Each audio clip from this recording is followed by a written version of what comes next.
Hello, friends, and welcome to another Friday night of high school football on FNN, the Friday Night Network from Robertson Field on the campus of White Plains High School.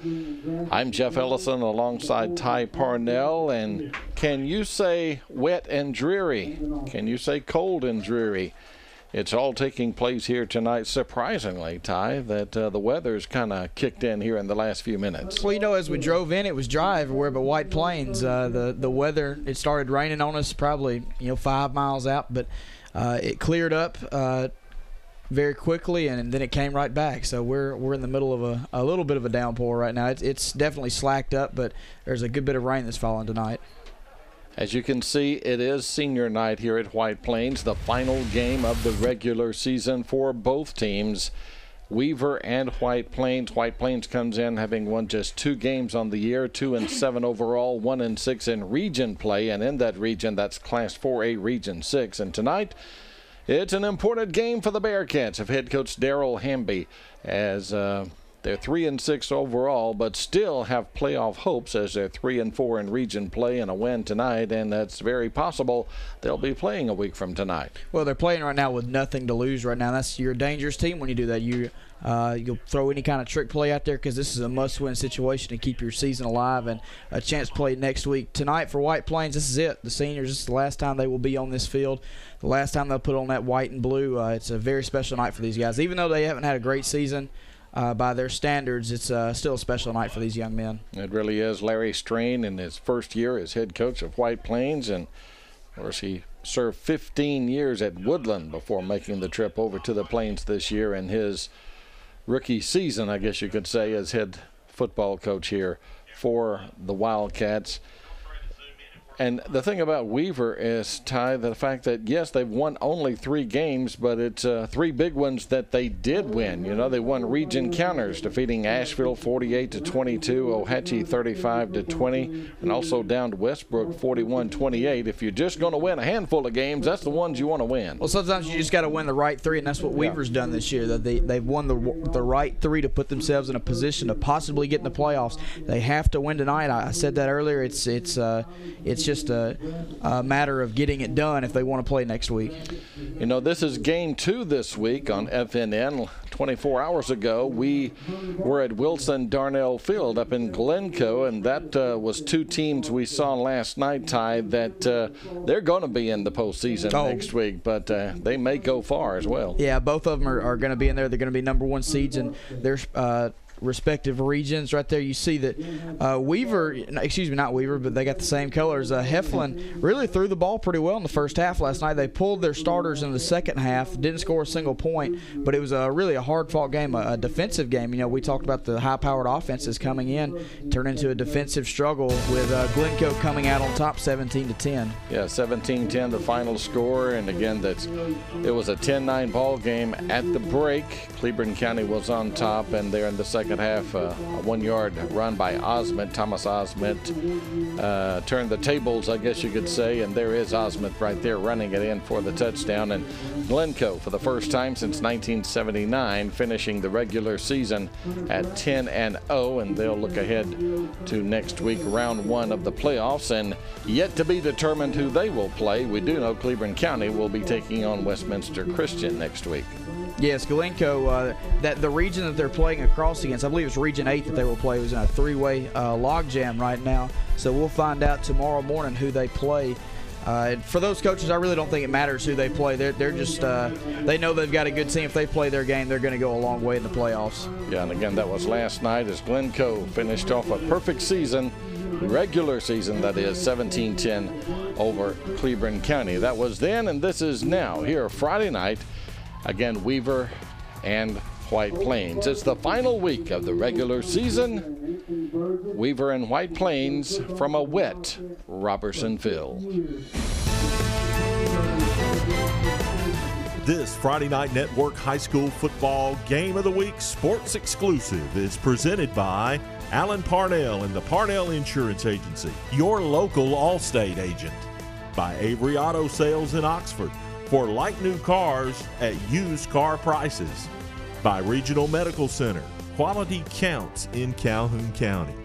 By Snead Ag, your local John Deere dealer, earning your business every day. By Systems by Design, simply smart security. By Mizell Heating and Air Conditioning, voted #1 for the second year in a row by the readers of the Anniston Star. And by Bill Stanford Automotive in Talladega. Stop in today for the Full Out Blitz event. Tonight's game is brought to you by J. Britt Middlebrook CPA, Wesley's Paint and Body, On-Site Solutions, Forsyth Building Company, Ted's Plumbing, Cheehaw Brewing Company, Cable One, and Skinner Body Shop.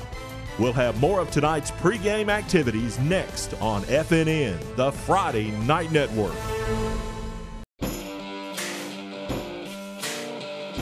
We build things that work the way you wish they would. Like a front-end loader you can detach from your seat. Or a mower deck you just drive over and cut through knee-deep grass no problem. Yep, we thought the same thing you did. That's why we build them this way. That's how we run. Nothing runs like a Deere. I'm K.L. Brown, and I'm running for re-election to the Alabama House of Representatives, District 40. For the past 4 years, we have had much success in Montgomery, streamlining state government and saving taxpayers millions of tax dollars. I would like to continue this success by serving you for 4 more years in Montgomery and ask for your vote on November the 4th. A vote for K.L. Brown is a vote for honest, conservative leadership for House District 40. Your consideration is greatly appreciated. Have you got the new car itch but don't want to take the plunge with a brand new car? How about getting the most car for the money at Avery Auto Sales? They have a large selection of cars with even some 2014s in the mix. And if you're worried about your credit, don't. They can help get you back on your credit feet with guaranteed approval. Check them out online at AveryAutoSales.net. Then when you see something you like, call them at 256-835-8897 for a test drive. Or just go by. Avery Auto Sales is located on Highway 78 East between Highway 78 and Snow Street in Oxford. That's Avery Auto Sales. Serving Calhoun County for over 30 years, Crawford Office Supply offers selection, convenience, and low prices. Choose from a wide variety of office furnishings featured in their huge showroom.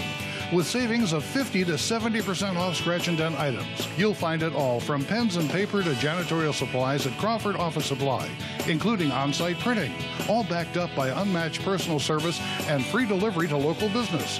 Crawford Office Supply, 301 South Layton Avenue in Anniston. Remember, buy local, it matters.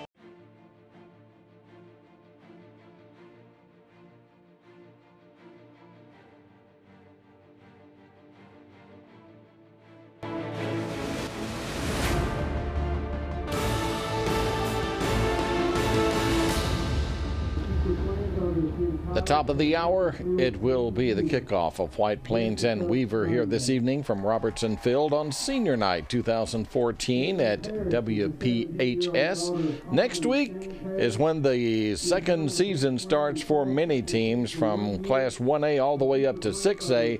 32 teams will advance in the 7A brand new classification this year. 16 teams will advance into postseason play, and a lot of teams in this area that will be moving on to the playoffs next week. I know we'll take a look at the 1A classification, and you see it right there, and that is, again, the 1A South, the South bracket, and you always look at Brantley, the #1 team in 1A, Ty, and you see them at the top of the screen as they will get things underway next week in the postseason Well, play. Brantley's the #1 seed for a reason. They have the whole person family that comes from there, so if that's any indication, I'm sure they got plenty of athletes that still play down there.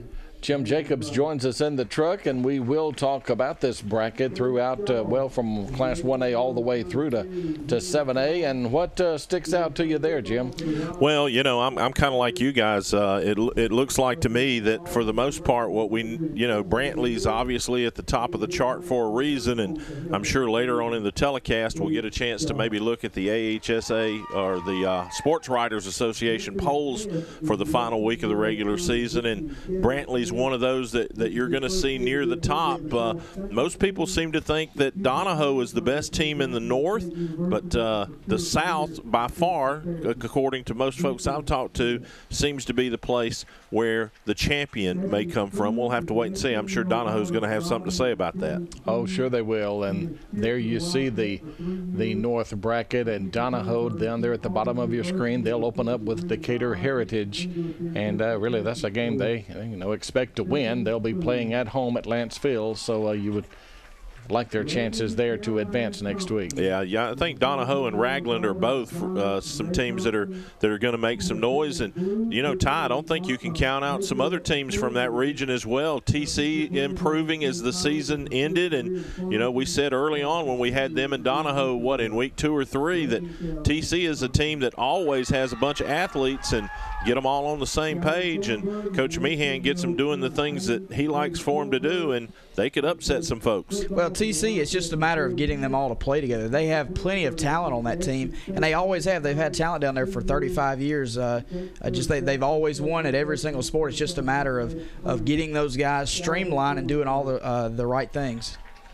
All right, let's move on to 2A, and there it is, the South bracket of 2A, and boy, you see some quality teams there. In that Sweetwater, they're in at just a number 2 seed out of their region, and boy, that speaks volumes right there. And Washington County, you see them down there. We've heard about them all year. They made it all the way to the finals a year ago and lost in the state championship game, but got almost everyone back, and I think Washington County from down South Alabama, one of the favorites there. All right, let's move to the north side of the bracket, and that's where you're going to see some teams that we're all more familiar with.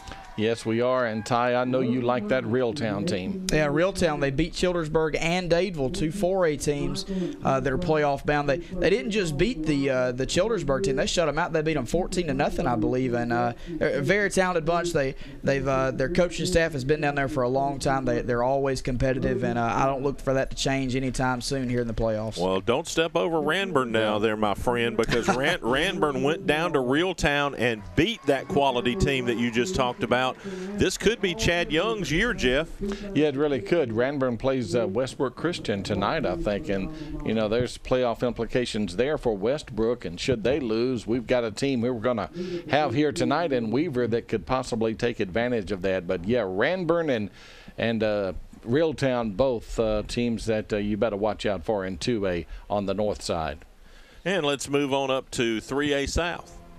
Yeah, in 3A South, of course, T.R. Miller, year in, year out. I mean, you can just go from top to bottom on this bracket right here, Ty, and you see quality team after quality team. Yeah, you do. And 3A, we're not as familiar with the South, but for the most part, 3A is going to be a very competitive division this time here in the playoffs, and I don't believe there's going to be a bad game out of that bunch. Well, I think really all we need to do is go ahead and click over to the north here, because I really think that's where it's coming from, and why not start at the top of the heap with Madison Academy? Yeah, that's right. Madison Academy, they've been there at the top of the rankings throughout the year, and you see them right there. They will be taking on Winston County as a number 4 coming out of their region, and you look ahead, and Madison Academy, not saying they have an easy road to the semis or to the finals, but they've got a couple of games there in the first couple of playoff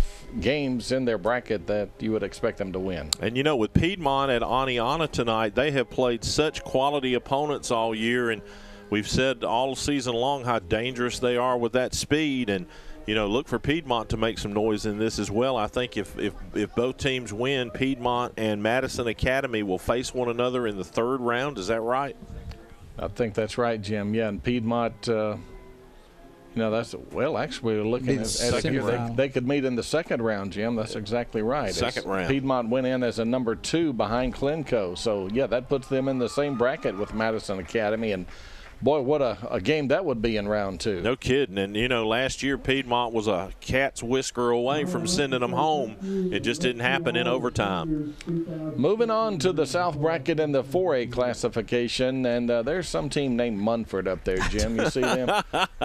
Well, I'll just be quiet and let Ty do his thing. Well, Munford, they had a big win last night over Talladega, beating he was. Let me tell you something. I'm going to stop him right there. Yep. He was so nervous all night last night because he wasn't hearing from his dad. And he said anytime he's not getting a text from his dad, it's usually not good. Well, it turned out to be pretty good. He was enjoying the game so much he couldn't get back to me. He probably just left.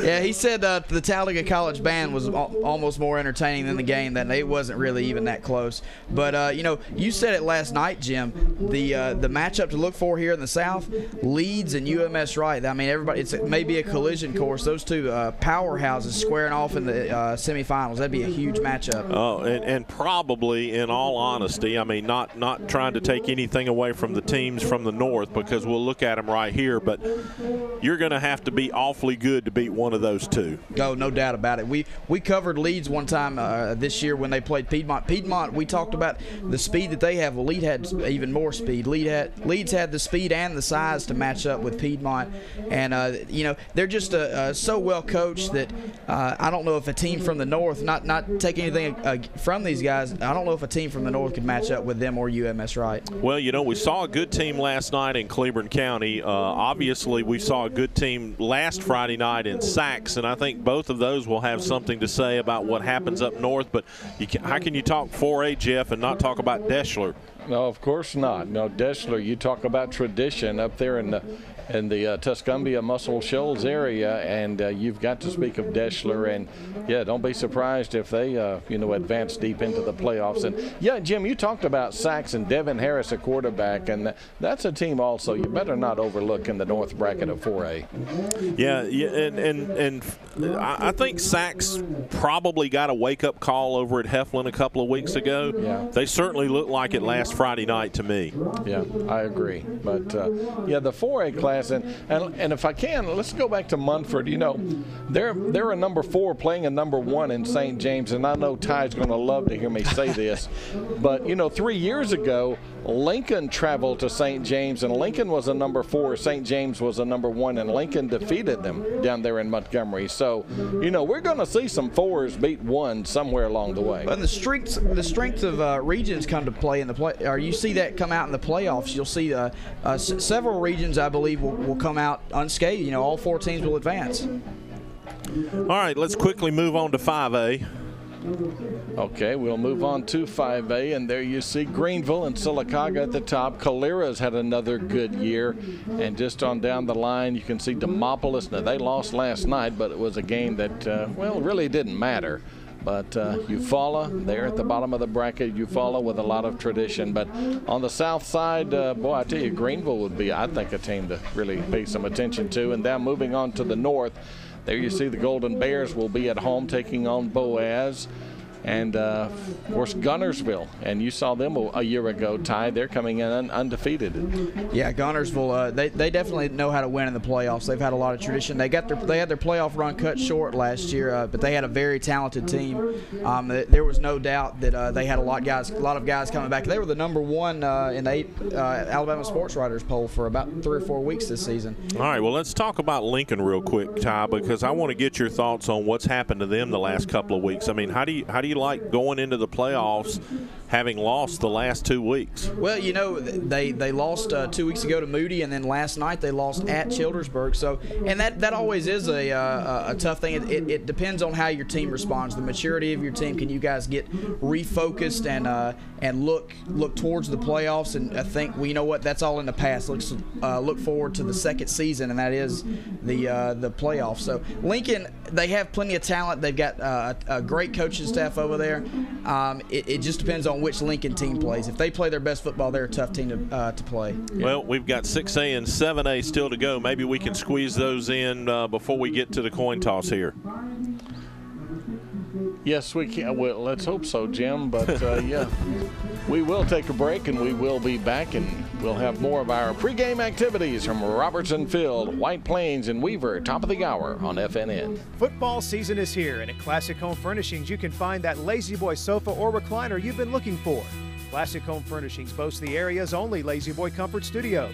Lazy Boy is proudly made in the USA and has the very best warranties. Find bedroom, dining room, mattresses, and home entertainment furniture for your home. Come in and get our guaranteed lowest prices on American-made quality home furnishings. And for a limited time, get 24 months no-interest financing with approved credit at Classic Home Furnishings in Oxford. The Blitz is on! Save thousands during the Bill Stanford Automotive Full-Out Blitz in Talladega. We're smashing all sales records, and you save like never before on every Cadillac, GMC, Chrysler, Dodge, Jeep, or Ram on our lot. Score big as we close out all remaining 2014 inventory to make room for the 2015 models. All prices have been smashed. Hurry for best selection. It's the Full-Out Blitz at Bill Stanford Automotive, East Alabama's Automotive Superstore. On the web at billstanford.com. There's nothing more important than a good education and good jobs. I'm Ted Copeland, and I want to represent you in our state legislature. In Montgomery, our state leaders have raided the school budgets and failed to create the jobs as promised. It is time for a change. I believe that every person between the ages of 5 and 65 should have the opportunity for good employment and a good education, and that is what I'll fight for. I'm Ted Copeland, and I would be proud to have your vote. Vote for our daddy because he cares about our future. Ooh, look at those toys. Insurance must be expensive. Nah. I bet he's got an Allstate agent. They can save you up to 30% more by bundling your policies. Well, his dog's stupid. Poodles are one of the world's smartest breeds. Bundle and save with an Allstate agent. Are you in good hands? Call Alan Parnell at 256-831-8887 at the Parnell Insurance Agency on Snow Street in Oxford and in Tallapoosa, Georgia. Mizell Heating and Air Conditioning has been serving the areas of Calhoun, Talladega, Cleburne, and Etowah County for over 14 years. Commercial, residential, central heat and air, ductwork, indoor air quality, we do it all. Voted Anniston Star's Reader's Choice in 2013. Be sure to ask about available rebates and tax credits. Mizell Heating and Air Conditioning, the name to know for your heating and air conditioning needs. Mizell.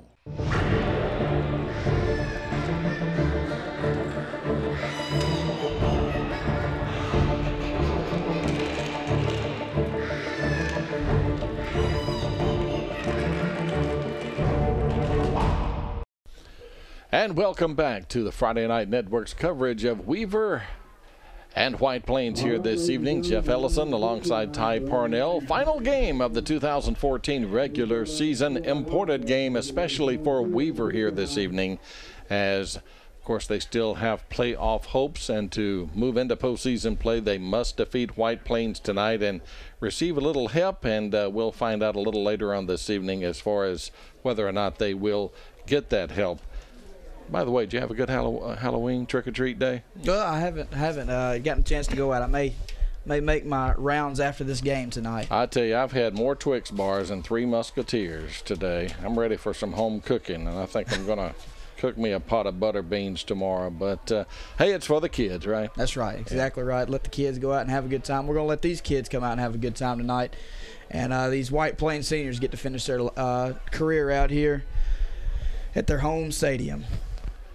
Paul Farlow was the head coach here, and 5 years ago he was, Darrell Hamby stepped in as head coach of Weaver, and he's done a good job. He really has, and he has them in contention again as far as the playoffs are concerned. There you see the starting offensive lineup tonight for Weaver, and our offensive starters and our starting lineups each week are presented to you by Grub Mart. Get the popcorn tub, go by and visit your local Grub Mart and just eat popcorn until you can eat popcorn no more. But Paul Hubbard there, the quarterback for the Weaver Bearcats, and he's got to have a good game. Right now, the captains are meeting at midfield for the coin toss. The referee tonight, the man in the white hat, is Cecil Garrison. Let's go to the field now for the coin toss.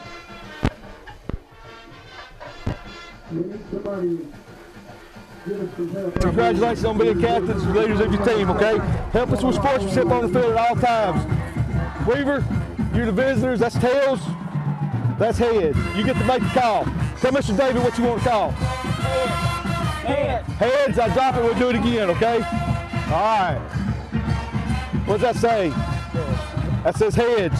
You win the toss. You receive, you kick, you defend, and defer those second half. You want the football, which way you want to kick it, sir? You want to kick it this way. That's right. All right, come on. Face the scoreboard, and y'all face the end of the end zone. When you want to toss, they're going to receive on this end. Take hands, good luck, gentlemen.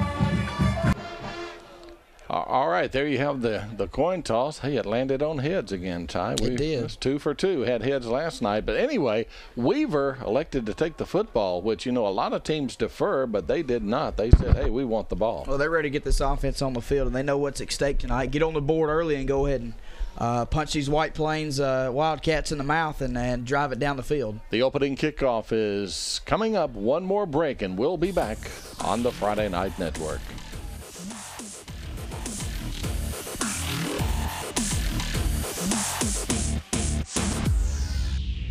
Serving Calhoun County for over 30 years, Crawford Office Supply offers selection, convenience, and low prices. Choose from a wide variety of office furnishings featured in their huge showroom. With savings of 50 to 70% off scratch and dent items. You'll find it all from pens and paper to janitorial supplies at Crawford Office Supply, including on-site printing, all backed up by unmatched personal service and free delivery to local business. Crawford Office Supply, 301 South Layton Avenue in Anniston. Remember, buy local, it matters.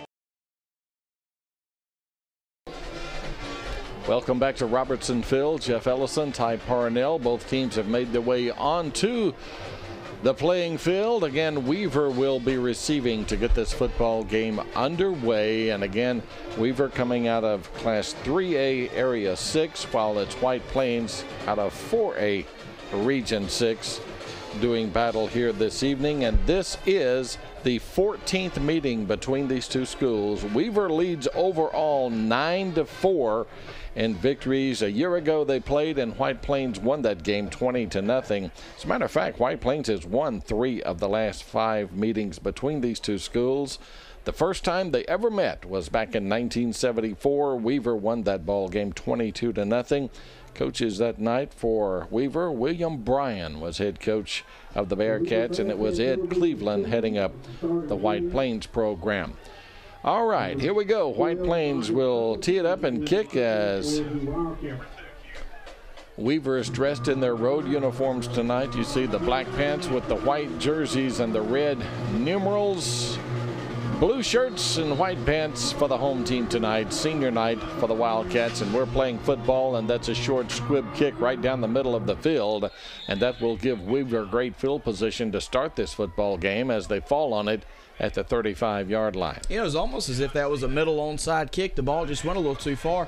The two upbacks, the two inside guys on the front line for Weaver just watched the ball go by them. White Plains couldn't quite get to it, but you know, sometimes you'll catch those guys napping at the front line. Not a bad. Your season's over after. Not a bad decision to go after that on the opening kickoff. First down and 10 for Weaver. Call it the 36-yard line. They'll come out in the I formation. Hall Hubbard is the quarterback, and they'll run the football right between the tackles and get good yardage on the first down play. As they move it up near the 43-yard line, the ball carrier was Tyreek Hall for a gain of 7. Yeah, nothing special that time, Jeff. Just the regular old I formation, 2 wide receivers out to the left. They ran the ball into 3-hole that time, and just told the running back, just follow your fullback, get what you can, and they got up 7 yards. So a great play on first down to start this game. From the 43, second down and 3. Fumble. First turnover of the game, and the Wildcats have it. Yeah, the ball was handed right to the running back. I couldn't see who it was that time. Yeah, that was it. Here we go. We'll see right here. Yes, the ball hit him right in the gut and just fell on the ground. You know, it's a little wet out there right now, and you think that your quarterback and a running back would be able to handle the ball with a little damp like that, but I guess not. So here we go. White Plains is going to take over right now. Cade Shaw there to recover the loose football, recovering the fumble there at the 41-yard line. First down call for White Plains now in possession of the ball, and they'll get a couple of yards on the play as the running back, it was Caleb Turner, taking it down inside the 40 at the 39-yard line. If you're just joining us, we've had rainfall here at White Plains this afternoon. Really not a lot of rain in the forecast, I don't believe, but boy, we had it coming down pretty hard there for a few minutes, and it rained just prior to kickoff, so we've got a wet surface. 2nd down and 8 at the 39. They'll run the football again, and carrying the mail was Macy Carr. The ball popped loose. You saw it pop loose, but the officials are saying forward progress was stopped, and Carr has a yard gain. They do stop the clock, however, so the officials are going to discuss things here. Yeah, Carr, he never seemed to get his hands completely on that football. There you see the white hat, Cecil Garrison. He's brought his entire crew in. They're standing over the ball, and there's some discussion going on. That ball may have popped loose, and they're just going to make sure or try their best to make the right call here. So we'll get a meeting of the minds here at the 38-yard line.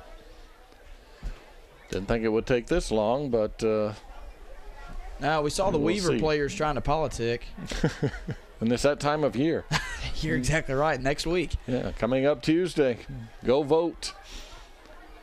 3rd down. They've flipped the down marker on the far side, so it will remain White Plains football. 3rd down and 7 at the 38-yard line. They need the 31. Okay. This is a rather lengthy stoppage in play when now the white hat is looking to the Weaver sideline, and okay, I think we're going to play football. They've moved the football back to the 39-yard line, so it will be 2nd down and no, well, they put 2nd down back up. Are we playing 2nd down? Yes, again? They're going to replay the down. Okay, it's a do-over. You don't see that often, so we're back to 2nd down. And now this is running the football. This is the freshman quarterback, Drew Hudson. And Hudson takes it down inside the 30 to the 26-yard line. That's a pickup of 13 yards on the play, and that will move the chains for White Plains and a 1st down. Yeah, you'll see on the replay here, Hudson had very good protection. He was looking downfield, couldn't find anybody. He saw an alley off to his left and took off for 13 yards. A very smart play that time for the freshman. White Plains in possession of the football following the Bearcat turnover as they started this drive at Weaver's 41-yard line. They've moved it 15 yards down to the 26. And now we'll have a pre-snap penalty as we had some movement in the neutral zone, and that's going to be a 5-yard step off. And now Weaver's celebrating, and what may be the offense, we'll find out right now as Cecil Garrison will give us the call. Start. Offense. It is false start on the offense. That will back it up to the 31-yard line, and from there it will be 1st down and 15 yards to go for White Plains. For White Plains, we've seen several different looks. First play of the game, they lined up in the shotgun with a single back, then the double wing, and now we got a power eye look. Power eye look that loses yardage. Back at the 33-yard line, that will be a loss of 2 on the play there. Defensively was Caleb Allison. And 2nd down and 17 upcoming now for the Wildcats. Well, Allison with that big cast on his right hand shot through the line like a bullet out of a gun that time and hit the running back in the backfield. As soon as he got the football, he was lucky to hang on to it. It was a pretty hard collision back there. But now White Plains has to dig themselves out of a hole after committing that penalty and now losing 2 more yards on 1st down, so 2nd and very long. At the 32-yard line, and Hudson wants to throw, has plenty of time. Now he's run out of time, and he is sacked back at the 36. That will be a 5-yard loss on the sack. Again, Allison was there defensively, and suddenly White Plains is going the wrong way. Yeah, this drive looked very good to start off. He was looking downfield that time for number 3, Greenwood, who was streaking across the left side. It was almost a setup play where they had everybody flow to the left. Greenwood came in motion, and they were looking for him in the left corner of the end zone, or front corner of the end zone. He didn't have a chance to get the ball to Greenwood. 3rd down and long for White Plains at the 36. They run the toss, they run the reverse. And played well defensively as Greenwood, the ball carrier, Dylan Greenwood, is knocked down at the line of scrimmage for no gain. Well, Greenwood caught he took the handoff on the reverse play.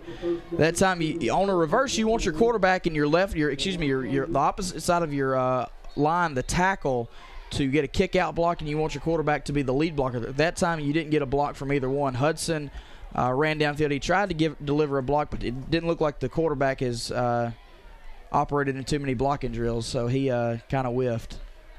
Punt formation for White Plains. Caleb Turner will kick it away. Weaver sends no one back deep. There's the kick.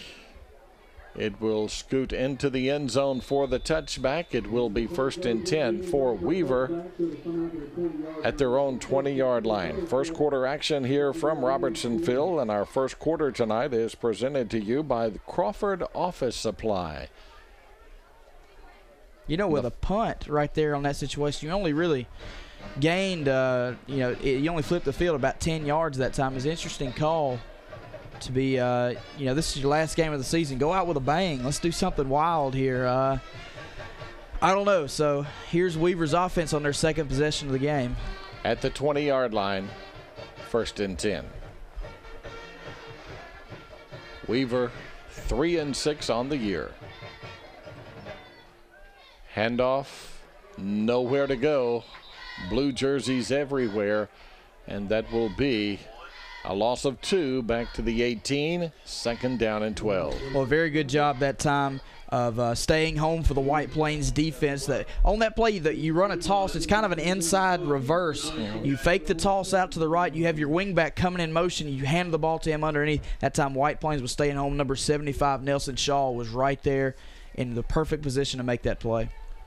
4 wide receivers on this 2nd down and 12 call. They'll run the football to the far side, and breaking a couple of tackles and moving up near the 25-yard line, that is Tyreek Hall. Hall will take it on up to the 27, so it's a pickup of 9. 3rd down and 3 now for the Bearcats. Oh, a great run that time by Hall. It looked like he didn't have a whole lot of running room off to the right side, but he slipped about 2 tackles and carried another guy for a yard or 2 to set him up with a very manageable 3rd down and about 3 right here. Needing the 30-yard line. First quarter action from White Plains.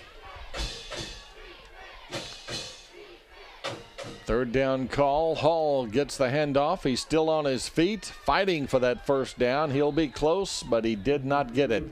He'll be stopped a yard short at the 29-yard line. 4th down and 1 now for Weaver. You know, Hall was hit as soon as he got the ball, and I felt like he lost a few yards, but in fact he came up with 2 more. He kept driving those big legs and picked up about 2 yards, making it 4th and 1. And right now you got to remember, this is Weaver's season. They need to do something right now to get a drive going, spark everything. So they're going to go for it here on 4th and 1, deep in their own territory. Big play here for the Bearcats. Big play in the football game. 4th down and 1. Weaver will go for it from their own 29. They do take the snap. They'll run the football. No, yes, he does. And that is, I lost the football for a moment, but the ball carrier again was Tyreek Hall, and Hall got the necessary yardage, moving it up to the 35. That's a gain of 6. I guess you could say it was a good ball movement because I lost it as well. Just saw the running back make a spin move downfield. It was a good job that time. Great job blocking off the right side. I could see the hole open up. I didn't know if the running back or the quarterback had the ball. But a very, very good job on a 4th and 1 deep in your own territory to pick up that 1st down. 35-yard line, 1st and 10. Hall, the workhorse. Hall gets 5, maybe 6 more off right tackle, and that's good yardage on 1st down. They'll give him 5, 2nd down and 5 now for Weaver. You know, we've seen several different looks from both of these offenses. They haven't lined up in the same formation twice, it seems like, so far in this game. So just, I guess, trying new things here, trying to figure out something that'll work for you in this last game of the season. 2nd down 5 for the visitors. Toss near side. Close to another 1st down. First carry of the night for D'Angelo Forbes. He'll take it to the 45. Depends on where they put it down. He did not make the 1st down. It will be 3rd down and less than a yard again for Weaver, just shy of the 45-yard line. Yeah, you saw on the replay there, it was a toss play out of the pistol formation. They pulled a play side guard and got him out there blocking in front. Forbes, I like the way he runs. He runs really hard downhill. The flash of Forbes and then the thunder of big number 30, Hall. Interesting backfield set we've got here tonight. They need less than a yard on the third down. And Hall will not get it. He will be hit in the backfield, taken down there defensively by Richard Bentley of White Plains. It's a loss of about 1. Fourth down now for Weaver and a long yard. Yeah, you see that time number 17 for White Plains, Richard Bentley. Bentley was lined up at, I believe he was outside linebacker that time, squeezed down on the play, and he kind of just slipped through the offensive line and made the play in the backfield. So you know if Weaver went for it on fourth down and on their own 29, they're definitely going to go for it on their own 46. Yes, they are. From just inside the 45, and someone jumped. Boy, he staggered his count, and White Plains may have jumped into the neutral zone, and if they did, that's an easy way to pick up a new set of downs. Here's the call. Okay, you see it is offsides again. White Plains moves it up to the 49-yard line, and boy, that'll drive coaches crazy, especially if you're a defensive coordinator. Yeah, it will, especially the way White Plains has stopped the running game so far tonight. Weaver hasn't. They've had a few big runs of 7 or more yards, but nothing very consistent. They'll get one every once in a while. They've done a good job of stopping the run out of that power I set. Hubbard wants to throw. Left-hander throws an interception. It's picked off at midfield. Running down the far boundary and out of bounds, the INT, Caleb Morrow. Got it for White Plains, returns it all the way down to the 34. So another turnover by Weaver, and White Plains is in business once more. Yeah, this is a short pass. You don't need to float it. Get it to him on a bullet. He just threw it right over the top of the running back. I believe it was a running back out of the backfield. Just threw it right over the top of his head. Throw that thing in there as a laser, and there's no chance it's going to be batted down or intercepted like that. But a very good job that time, White Plains, of intercepting the ball. Heads up play to have your eyes on the football, pick it off, and a pretty good return down, putting White Plains in good field position to start this drive. We had a flag on the play, and it was a sideline warning on Weaver. That's all it was, just a warning. So the play stands, and White Plains with the football at the 34-yard line with a 1st and 10. And Weaver in a must-win situation tonight, 2 turnovers and 2 possessions. Yeah, it's definitely not good for your confidence, but I haven't seen Weaver play much this year, but it seems like they, they're a team that they know they can win when they play well, but when they play bad, they shoot themselves in the foot like they have so far tonight. Just over 3 minutes remaining here in the opening quarter, and they'll run the football to the near side with room. 30-25 down near the 24-yard line. Lawrence Jackson runs the football for White Plains. It's a pickup of about 8. Jackson on the speed sweep. You see the block that time. I didn't get the number on that. A great job of shifting your hips around, getting between the defender and the ball carrier. Great job of sealing that right side off and allowing White Plains to pick up about a 9-yard gain on 1st down. No score in the game. Under 3 minutes remaining in the first quarter. Brought to you by Crawford Office Supply. On the 2nd down call, Jackson's got the 1st down as on back-to-back runs by Lawrence Jackson. He nets about 14-15 yards on the play. Inside the 20 now, White Plains with a 1st and 10. Jackson that time got the handoff on a counter play. The quarterback faked up handoff to the fullback up the middle, turned back to his right side, and handed the ball off to Jackson as he surged ahead to pick up that 1st down. Macy Carr along with Caleb Turner are the running backs now for White Plains on the 1st down call at the 19, and they'll run the football inside, but not very far. That's Macy Carr's first carry, and he'll be stopped at the 20. As a matter of fact, he'll lose a yard to bring up 2nd down and 11 yards to go. You know, Carr is a fullback. Fullbacks don't get their hands on the ball very much. In the double wing offense like that, they do, but we have only seen the double wing set about 2 times tonight. But when you do get your hands on the ball, you want to do something with it. That time, Carr got the ball and was hit as soon as it was in his hands by the nose guard that time for Weaver. So, not really much he could do that time.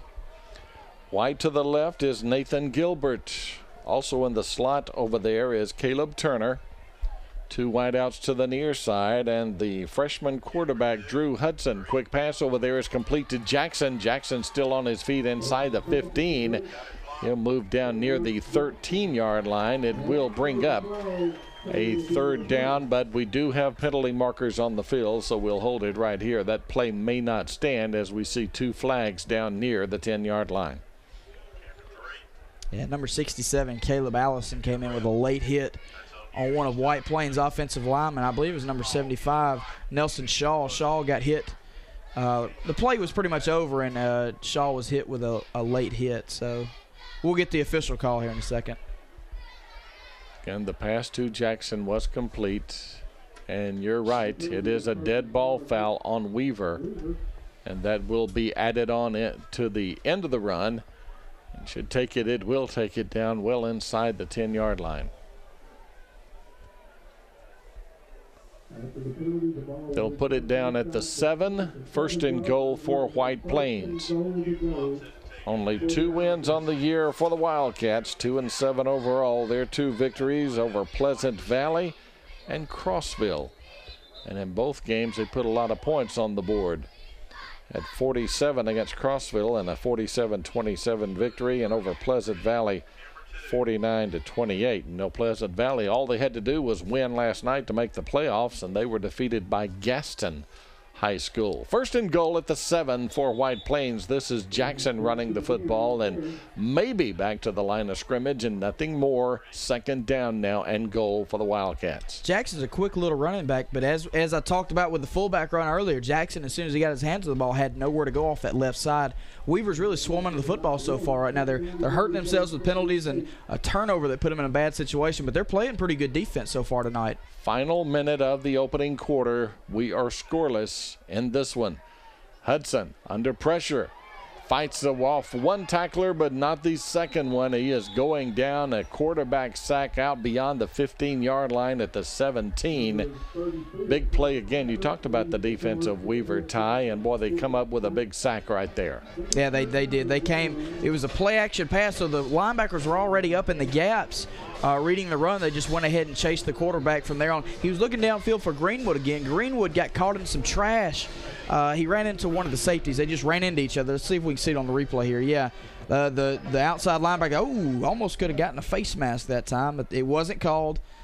So it will be 3rd and goal at the 17-yard line for White Plains when play gets underway in the 2nd quarter. After 12 minutes of action, White Plains nothing, Weaver nothing on the Friday Night Network.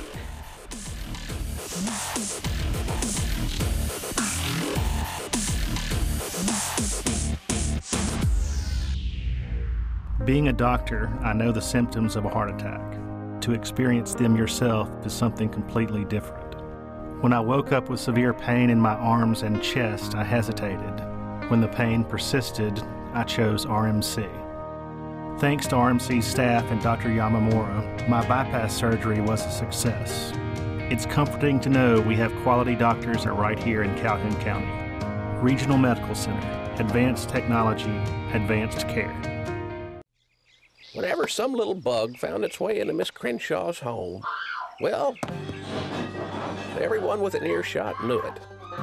Now, it just so happened our son studied and collected insects, and so he took great joy in coming to her rescue. And I'll have you know, this marked the beginning of what one day would become the most successful pest control company in the area. Pick up the phone and call the professionals at Rice Pest Control, and you'll be glad you did. And welcome back to White Plains. No score in the football game as we begin the 2nd quarter. And again, seems like the entire 1st quarter was played on Weaver's side of the 50, and we begin the 2nd quarter from the 17-yard line. The swing pass to Jackson, screen pass, 15 inside the 10, down to the 8-yard line. Tackled there by Kyle Clapper of Weaver, but it will bring up a 4th down and goal now for the Wildcats. Great play call that time for White Plains. You know, as soon as Jackson caught the football out of the backfield, I felt like he was going to score. Look at him running down the sideline right there. Clapper came out of nowhere and made the tackle. You see there were just no white jerseys between Jackson and the end zone. Clapper made a great play to force his field goal. 25-yard field goal attempt by Drew Hudson, the quarterback, also the place kicker. A bit of an angle to the right. It's a fake. Snap it back to Hudson. He'll throw it back to the near side. It is complete, but nowhere to go, as being tackled immediately is Ryan Harrison. Well, you talked about it, Ty. Let's try some trick plays. It's the last game of the season. Why not? And they did right there. Yeah, you'll see it right here. It's a very interesting play call. I like the way it was designed. You roll your quarterback to the right, who's actually your kicker. Roll him to the right, throw it back to the left. That time Weaver stayed home. The play didn't develop like White Plains wanted to, but yeah, roll the dice. I mean, this is the last time these guys are going to play on this field, so let's do something fun, have a good time out there. That play didn't work out, but it may work out again here later in the ball game. White Plains has been the beneficiary of 2 turnovers tonight by Weaver, but unable to capitalize on either. The football back in possession of Weaver now at their own 7-yard line, and there's a hole down the near sideline. 30, 35, and out of bounds near the 40-yard line. That's D'Angelo Forbes, and you talk about getting him out of a hole in a hurry. Forbes picks up 35 on that play from the 7 out to the 42. Well, Forbes, as you see on the replay, took the handoff off the right side through the 4-hole. Great blocking up front. The running back, all he has to do is run when he gets the ball, and the hole is that wide. But he did a great job of cutting it back to the outside, staying in bounds down the sideline. Great play to get Weaver off the shadow of their own end zone. A great job by that offensive line. 1st and 10 at the 42 now for the Bearcats. In motion is Tyreek Hall to the far side. They'll run the toss that way, and this is Forbes. 45, 46, maybe the 47-yard line. A number of flags flying in there. Nathan Jenkins made the tackle defensively. Will get the call, and again, it's a hold against Weaver, and that's going to back them up 10 and wipe off the board the 5-yard run that we just witnessed by D'Angelo Forbes. Obviously, White Plains will accept the penalty. How tall is number 24 for White Plains? You see him standing there, Nathan Gilbert. Well, he towers over that official. Big lanky, and I'm sure he's glad that basketball season is about to get fired up.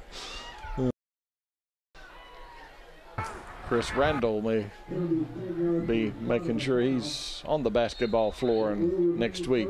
1st and 10 now. No, not 1st and 10. 1st and about 16 for Weaver as they back the football up to the 36-yard line. From the 36, they'll run it to the far side. Short gain up maybe to the 40-yard line, and that's it. Paul Hubbard running the football as he moved from the quarterback position to the wingback, and the 4-yard gain will take it up to the 40-yard line, and from there it will be 2nd down and 12 for Weaver. Again, this drive started at their own 7-yard line as White Plains faked a field goal and on 4th down were unsuccessful, and boy, that was almost another turnover. Now a penalty marker comes in. We may have pass interference on this one. Short pass there on the far side. Yeah, just a little curl route. And as you see, pass interference on White Plains. So that's a big penalty there, as White Plains will be guilty of the defensive pass interference. Yes, the first pass I believe we've seen Weaver throw tonight, and it didn't look like a bad decision to throw that curl route. It actually turned out to be a great decision. You force the guy to commit a pass interference. In high school football, it's a 15-yard penalty, and they'll step it off from the line of scrimmage and take it down to the 45-yard line of White Plains, and from there it's Weaver football. Paul Hubbard, this time out of the I formation, will call his count. Hubbard will take, and he'll give the football to the deep back, and the deep back is Tyreek Hall. And Hall maybe a yard, and that is it, as he moves down to the 44-yard line to bring up 2nd down and 9. Yeah, we've seen Forbes run the ball tonight. He's the lightning. You saw Hall just in. He's the thunder, the power back. Didn't get a whole lot that time, but he had a good, powerful push to get past that line of scrimmage. He was almost brought down in the backfield. Surprised he only picked up a yard on the play. It appeared like he was going to get a little bit more, but credit the White Plains defense for getting hands on him and pulling him down. 2nd down, 9. Hunter Dollar along with Maurice Goodman are to the far side. They'll run the football not very far. Boy, that's good defense there by the blue-jerseyed White Plains Wildcats. No gain to bring up 3rd down and 9. Yeah, stingy defense that time down low for White Plains. It's almost like Hall ran into a wall that time. The blue jerseys just pushed the white jerseys back and forced Hall to only pick up about a foot or two that time. So another big 3rd down. You know that Weaver, they're going to be going for it on 4th here. They got 2 downs to pick up this 1st down. Again, scoreless between the Wildcats and the Bearcats. Now, these two teams throughout the year, they've put a lot of points on the board. Kind of like last night, huh? We had Glencoe and Cleburne County that scored a lot and scored very little last night. This is Hubbard keeping it himself. He'll be stopped short of the 1st down as he moves inside the 40. Near the 38-yard line, he'll be a couple of yards short to bring up 4th down and 2 for Weaver. Hubbard showed good speed getting to the outside that time. We ought to see him run the ball a few more times. That was a good quick scat out to set up a manageable 4th down. I mean, no 4th down is manageable, but it's better than 4th and 9 like they had it before. And they will go for it. 4th down 2 at the 38. They need the 36. Again, Dollar comes in motion to the near side, or is split wide to the right side, I should say. And they'll run the toss to the near side. This is Forbes. He's got the 1st down and more. Inside the 30 he goes to the 28. He was tripped up there defensively by Lawrence Jackson, but not before he got enough to move the chains. Yeah, if I'm that Weaver coaching staff, I'm wanting to get the ball in Forbes' hand. He seems to have the hot hand tonight, and White Plains is really keying the run inside, so Hall's not having as much success as it seems like he usually does. Get the ball outside to Forbes and let him do his thing. 8 minutes remaining in the opening half. No score in the football game. A wet, blustery Robertson Field here tonight as the wind coming out of the northwest at about 15 to 20 miles per hour, and it's having an effect on, well, the fans for sure. They'll run Forbes to the far side. He's got a hole, 25-20, inside the 15. Now there is a flag down, another flag on the play, and they may bring this one back as Forbes takes it down to the 12-yard line. Yeah, I believe we're going to come back with a hold here. Gilbert, that time, number 24, the defensive end for White Plains. We were just talking about the long, lanky guy. It looked like he had an angle that time, but he couldn't quite keep his hands on to make the play. So they'll bring it back. It will be a spot foul, and they'll mark the penalty off from where the holding occurred. Holding. Offense, 10 yards from the spot. Replay 1st down. And they'll move it back out beyond the 25-yard line, put the football down at the 28. And from there, it will be 1st and 9 for Weaver. 1st and 9 at the 28-yard line. Still looking for our first points in the football game. You know, a year ago, or not a year, well, a year ago, actually, it was a game that White Plains won 20-0 over Weaver. And now Hubbard wants to throw. The left-hander fires a completed pass. A short gain, however, on the receiving end of that toss was Cameron Lynch. Lynch will go down at the 27, so it's just a pickup of 1. Lynch looked a little uncomfortable that time catching the football. It's almost like it surprised him that he hung on to the ball, but he turned upfield, and as soon as he turned, he looked and he saw some blue jerseys, and they stopped his progress from going forward. So it's going to break up a 2nd down. Yes, it's 2nd down, 2nd and about 7. I don't know what I'm looking at, Ty, but they've got to have the best concession stand around. What is this guy eating right here? You see that in his plate? I don't know. It looks like a dip, something. Does look good, though. It does. Timeout on the field, and while we have a timeout, I may go to the concession stand. No score in the game. You're watching the Friday Night Network.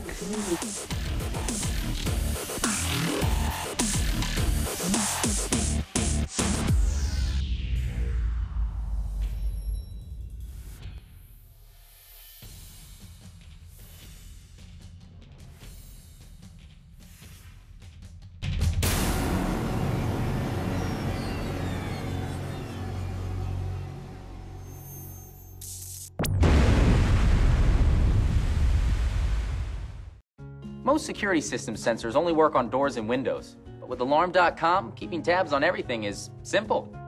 You can put a sensor on, say, your desk drawer, your kid's video game cabinet, or the fridge with the last piece of cheesecake. If anyone trips a sensor, Alarm.com sends you an alert. Make sure your home is powered by Alarm.com and keep tabs on your house wherever you are. Alarm.com, your home in your hands. For sales, service, and installation, call Systems by Design. Simply smart security. Sheehaw Brewing Company is Anniston's own community pub in the historic FNN freight train station in downtown Anniston. You'll find an affordable menu with the local flavor of Anniston, featuring fresh, locally sourced food. There's always local talent with live music and events for the entire family. Whether you're looking for a night out at the pub with friends, or to enjoy the game, or dinner out with the family on the back porch, check out Sheehaw Brewing Company. Call now and book a private football viewing party, or just pre-order your party snack pack for here or to go. Sheehaw Brewing Company in downtown Anniston. While we were away, it was Weaver in possession of the football. As we return, it's White Plains in possession of the football. As they put it on the ground again, a fumble, and White Plains recovers the loose ball. Jordan Giddens there to fall on it for the Wildcats, and the blue jerseys have the football once more. First down at the 33. They'll run the football inside again, 2, maybe 3 yards. Forward progress to the 36.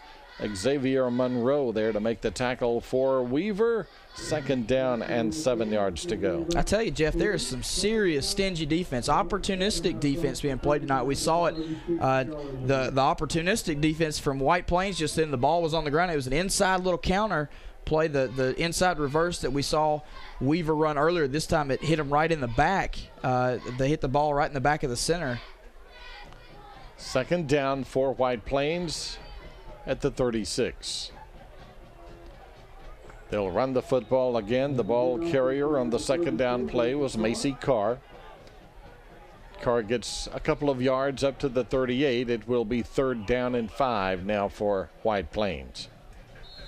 Yeah, that time number 67, Caleb Allison again down, made the play from his nose guard position. It was a lead play into I believe that was that was the one hole that time. Allison did a great job of controlling his gap and making the play. 3rd down and 5 at the 38.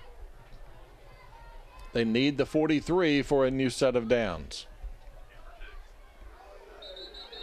And another penalty and another 5-yard step off. This is a pre-snap penalty, and White Plains apparently moved early. Here's the call. 5-yard penalty replay. All right, false start on White Plains. We'll move it back to the 34-yard line, and from there it will be 3rd down and 10 for the Wildcats. Midway through the second quarter, still no score in this ball game. I mean, it's a pitcher's duel. Madison Bumgardner's out there. Well, he had a good game the other night. Yeah, both defenses are playing very well. I said it earlier, the opportunities that are being presented to them, they're making the plays when they have to. 3rd down 10. Hudson with time, sets and fires a pass underthrown. Pass was intended, I think that's Greenwood out there, well underthrown, and well, they got the big turnover, but just unable to move the football on offense. So that's 3 turnovers by Weaver, and White Plains has nothing to show for those 3 turnovers they were given. Yeah, they just couldn't find anything to do. There was one turnover, the first fumble of the game. They drove down. They got about 2 first downs, but they could not finish the drive off. And here you see a squib punt over here. And that was by Caleb Turner, and it's just a line drive that sailed like my 8-iron, and it goes out of bounds at the 50-yard line. So Weaver with great field position now, 1st and 10 at the 50. And again, boy, they've got to feel like, Ty, they've dodged a number of bullets in this one.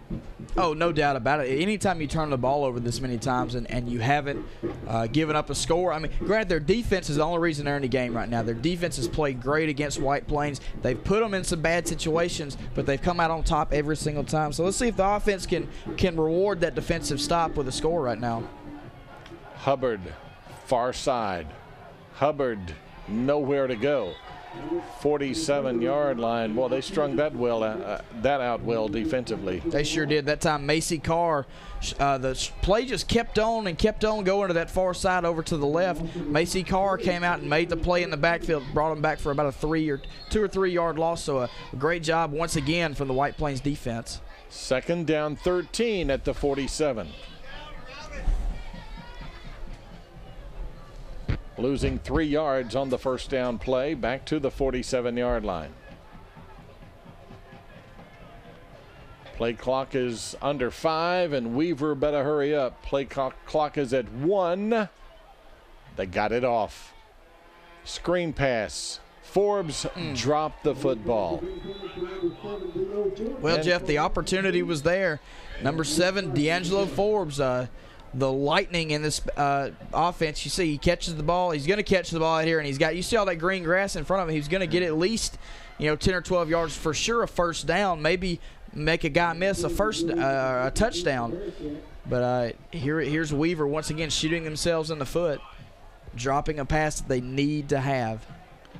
3rd down and 13. There was a penalty marker on the play. It was illegal formation on Weaver that White Plains has declined to bring up 3rd down and 13, and it's raining again here. I see the umbrellas going up. It's just a dreary night here in White Plains. I tell you, if it gets about 10 degrees cooler, that's not going to be rain. Be a little snowfall. 3rd down and 13. It's cold out here. Hubbard wants to throw, steps up in the pocket, air deep downfield, pass incomplete. Oh my goodness, Xavier Monroe was behind everybody and just dropped it. A little bit thrown behind him, I think. Yeah, it was thrown behind him. How did Monroe get that wide open? There was nobody within 10 feet of him, 10 yards of him when that ball was in the air. He had to stop and reverse his field, and that's what threw him off. He couldn't pull the ball in. That was a for sure touchdown that time for Weaver. And like I said, they're shooting themselves in the foot, not catching the screen pass earlier, all the turnovers, and then not catching that pass there. It's going to set them up with a punting situation here with 4th and very long. They will punt it again on 4th and 13. Good snap. Heavy rush, but he got it away. Boy, that was almost blocked. It will land at the 30, take a Bearcat roll inside the 20 down to the 18-yard line, and from there it will be White Plains football with a 1st and 10. I don't know if we can take a look at that again or not, but we almost had a blocked punt right there. They did get close. You said it, Jeff, when they as soon as they rounded that corner, I could hear you raise your voice, and man, they were all on that punter. 1st and 10 at the 18-yard line for White Plains. We thought we had a replay there, yeah. With this rain coming down like it is and the wind blowing, it's almost just as bad as it being, 20 degrees. Just you're wet and then the wind blowing on it. And Hudson running the football. It kind of looked like your old-fashioned quarterback sneak there, as he just took the snap from center and headed north, and he takes it all the way up to the 32. It's a pickup of 14. Yeah, a player in the White Plains backfield. I didn't get a number on who it was. He just fell back and hit the ground. Weaver, the defensive lineman for Weaver, were froze on that, and it allowed the quarterback, number 2 that time, Hudson, to get past that first line of scrimmage and pick up the first down. 1st and 10 for White Plains, now at the 32-yard line, as we near the 3-minute mark in a scoreless football game here in the 2nd quarter. Jackson this time has 3 to the 35.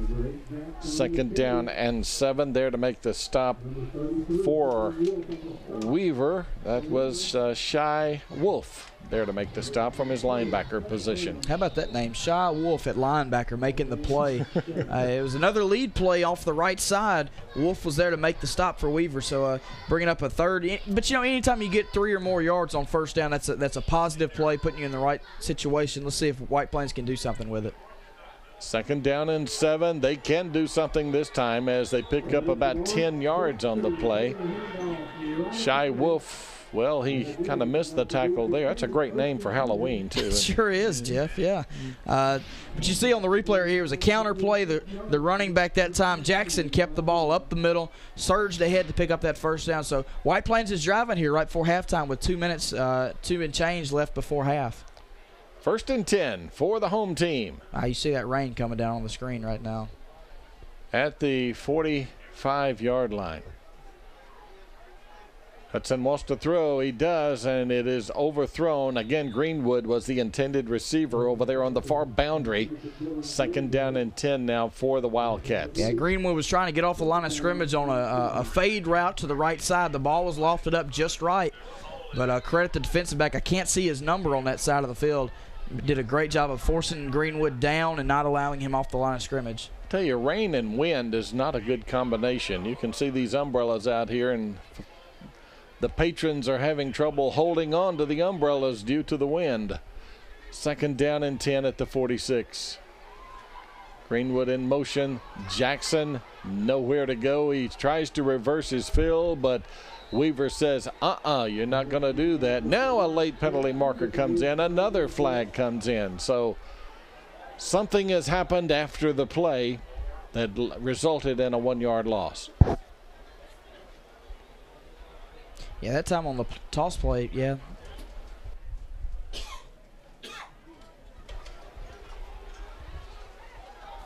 Already White Plains is backing up, so this will be a penalty against the guys wearing blue shirts. What a way to kill a drive right there. You've gotten 2 first downs in a row, and then you commit a personal foul penalty like that and puts you right back deep in your own territory.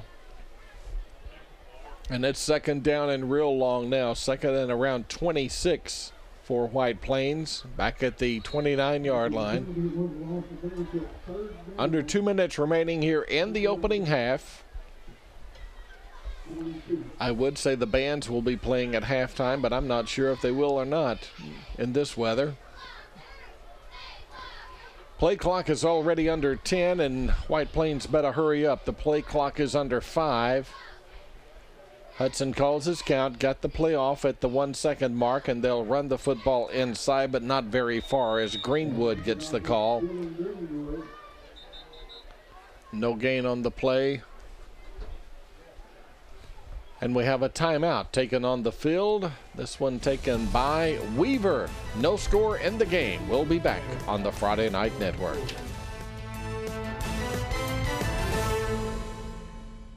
Your neighborhood Grub Mart is your one-stop shop for everything you need when you're on the go.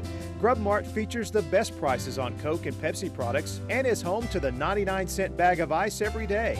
And Grub Mart is your exclusive home for the popcorn bucket. Purchase yours for only $5.99 and then bring it in for free refills throughout the year.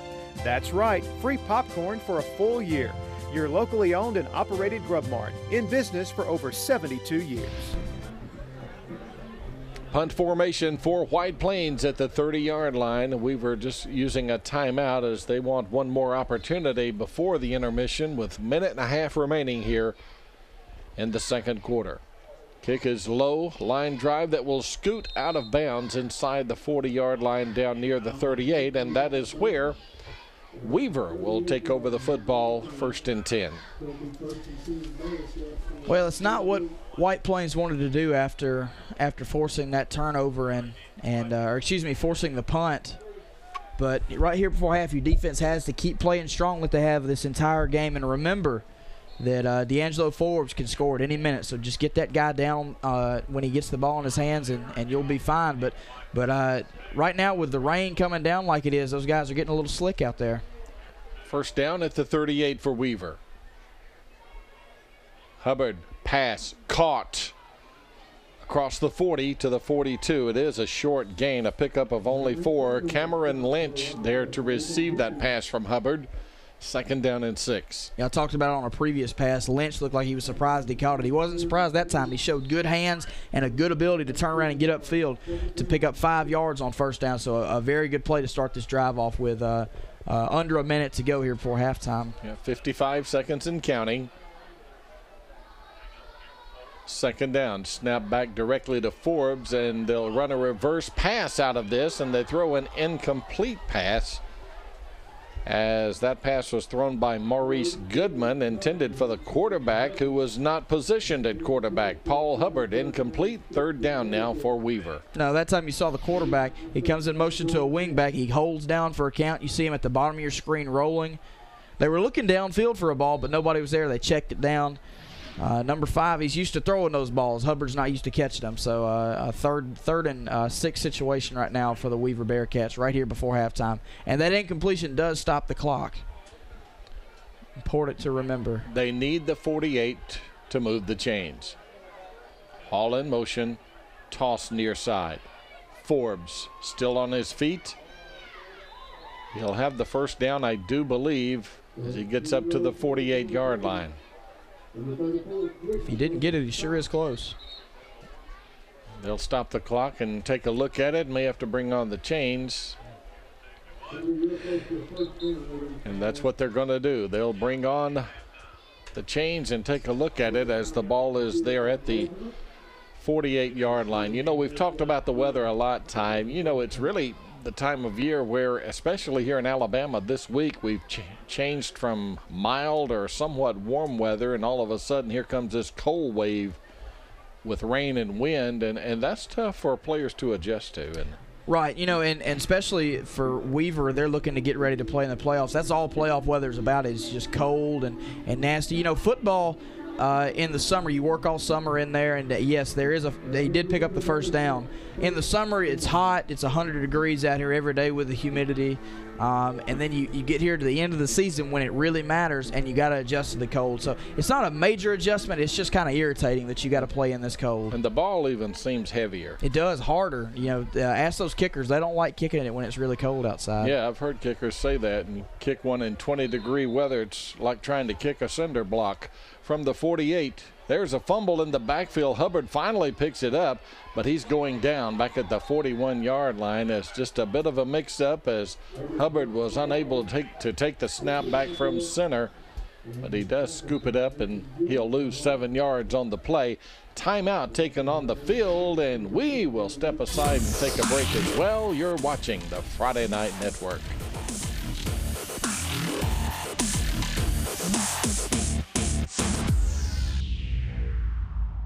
Hi, I'm Curtis Skinner. Trust me, to win out here you have to have a team of experienced professionals behind you. The same kind of professionals you'll need after an automobile accident, and that's what you'll find at Skinner's Body Shop in Oxford. At Skinner Body Shop, you always get free estimates, and our dad's crew can fix it like new. Everybody's seen Bull around with our rollback ready to handle all your towing needs. We work with all major insurance carriers, so the next time you All right, enough of the details. Just come see my dad at Skinner Body Shop. 15 seconds remaining in the opening half. The Bearcats and the Wildcats. No score. When play resumes, it's second down and long for Weaver from their own 41-yard line. They'll come out with 3 wide receivers to the far side, 2 to the near side. There's maybe 2 more plays. It's all that's left here in the opening half of this. If you love defense, you've been enjoying this game. Hubbard wants to throw. Now he's going to run. He's across midfield. He's at the 40. Down to the 36-yard line. That will be a pickup of 23 yards on the play. They'll stop the clock to move the chains and quickly Weaver to the line of scrimmage. Yeah, they're going to get on the ball and spike it. They're out of timeouts right now with 5 seconds. They're going to spike the ball and try to get one more play off. From the 36-yard line, there it is. The snap back to Hubbard. He will spike the football to stop the clock, and Weaver will have one more play here before halftime to possibly try a Hail Mary, I'm sure. Yep, loft one up, let your guy go up and make a play. I don't know what kind of arm strength we have here with Hubbard, but it would be about, probably if you drop back, it'd be about a 42, 43-yard throw. So let's see. Man, White Plains sure is playing close. They're bringing the heat. 5 wide receivers, and they run the little hitch and trailer, as some people call it, back to Forbes, and Forbes is still in the open field. He's got a blocker in front, but he needs more than one. He's still on his feet at the 15, and my goodness, boy, he made a lot of folks miss and made that final play the most exciting one of the half, I think. Well, it was a great play. The hook and lateral, they ran the curl route and lateraled it to Forbes. You'll see it right here. Let's see. Yes, they threw it out, the curl route. I thought they were going to get him down right here. They pitch it back to Forbes. Forbes makes a few guys miss, cuts back to the outside. As soon as he cut to the outside, I didn't see anything but white jerseys out here. The great job this time. Who did it? Somebody made him turn back up inside to where the help was with the blue jersey, and that saved a touchdown, just turning the ball back inside. So that is how the first half ends. And after 24 minutes of action from Robertson Field, White Plains nothing, Weaver nothing. Back with halftime activities on the Friday Night Network.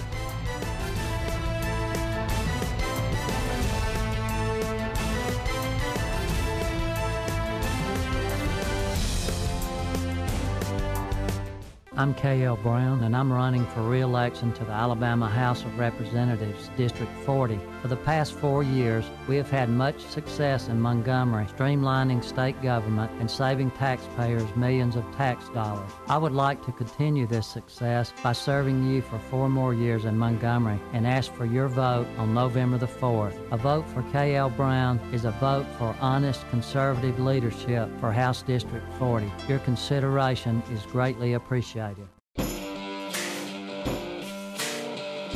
We build things that work the way you wish they would.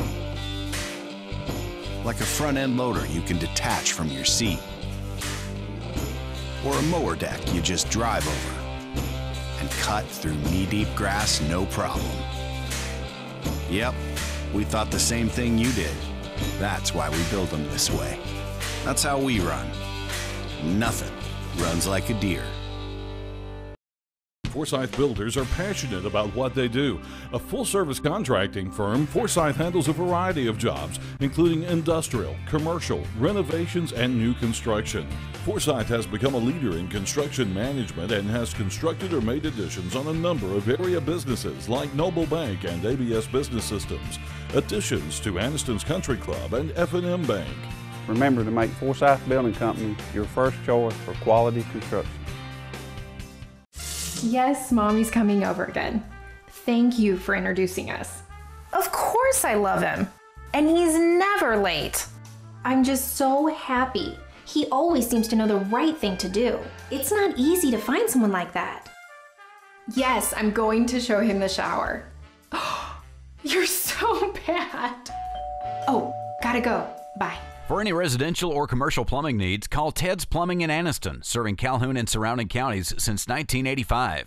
And we'll try, once again, we will explain the playoff scenario as it has been explained to us, okay? Well, with the result of the Pleasant Valley-Gaston game last night, with Pleasant Valley losing, Weaver still has playoff hopes. And what they need to do tonight is win this game over White Plains, and then Ranburne defeat Westbrook Christian. And Ranburne's undefeated, so you kind of feel, unless they call off the Dogs tonight, that Ranburne stands a very good chance of winning that game. Well, and you always hope that it's always just so frustrating when you have to get in the playoffs. It's not all in your hands. Somebody else has to make something happen.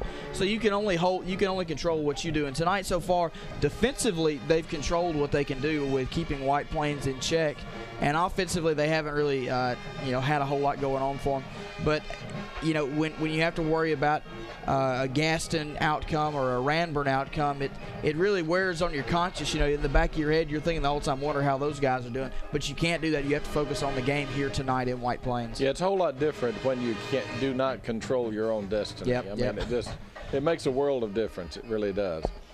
And just in case you are wondering, if Weaver does advance to the playoffs next week, who will they play?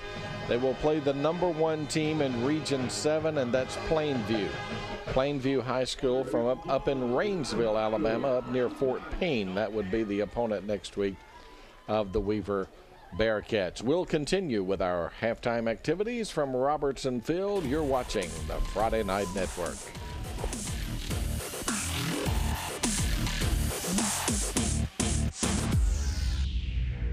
At RMC, we love serving people in the small towns of Northeast Alabama. The lifestyle, the food, the people. But make no mistake, there's nothing small about the care we provide. In fact, we're a member of the UAB Cancer Network and have the Blue Distinction Award for cardiac care and are rated in the top 5% in the country by the Commission on Cancer. It's not about the size of the town. It's not about the size of the town. It's not about the size of the town. It's about the strength of our regional health system. Knowing what's going on in your house when you're away is difficult, but Alarm.com's video monitoring makes it simple.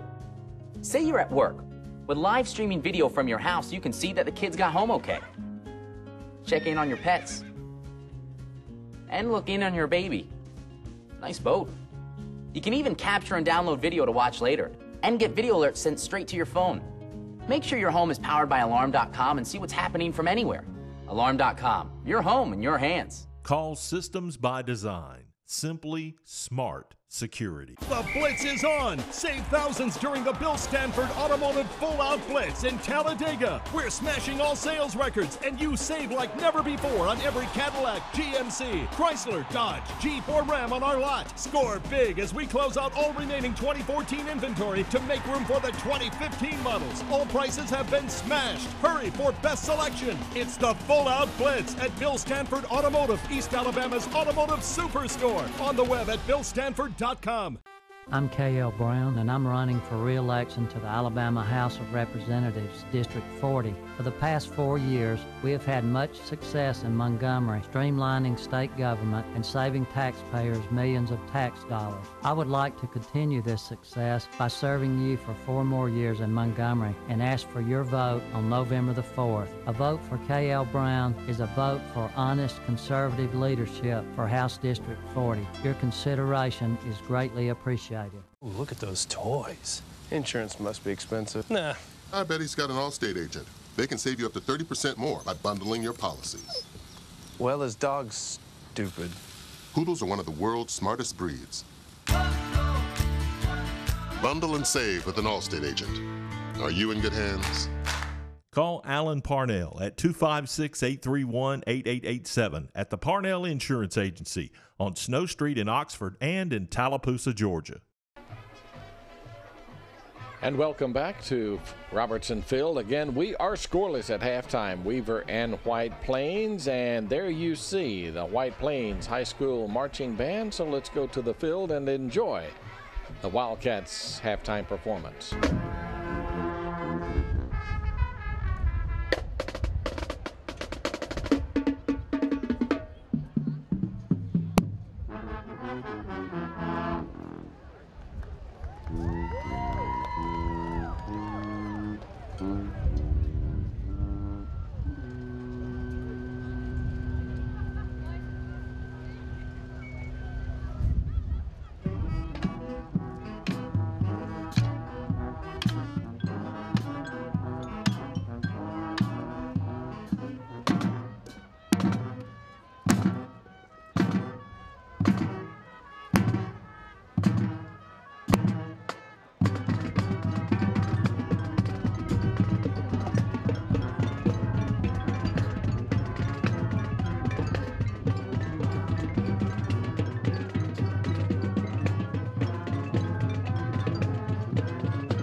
The White Plains High School Marching Band performing here, final game of the regular season. We are scoreless at halftime. You're watching the Friday Night Network.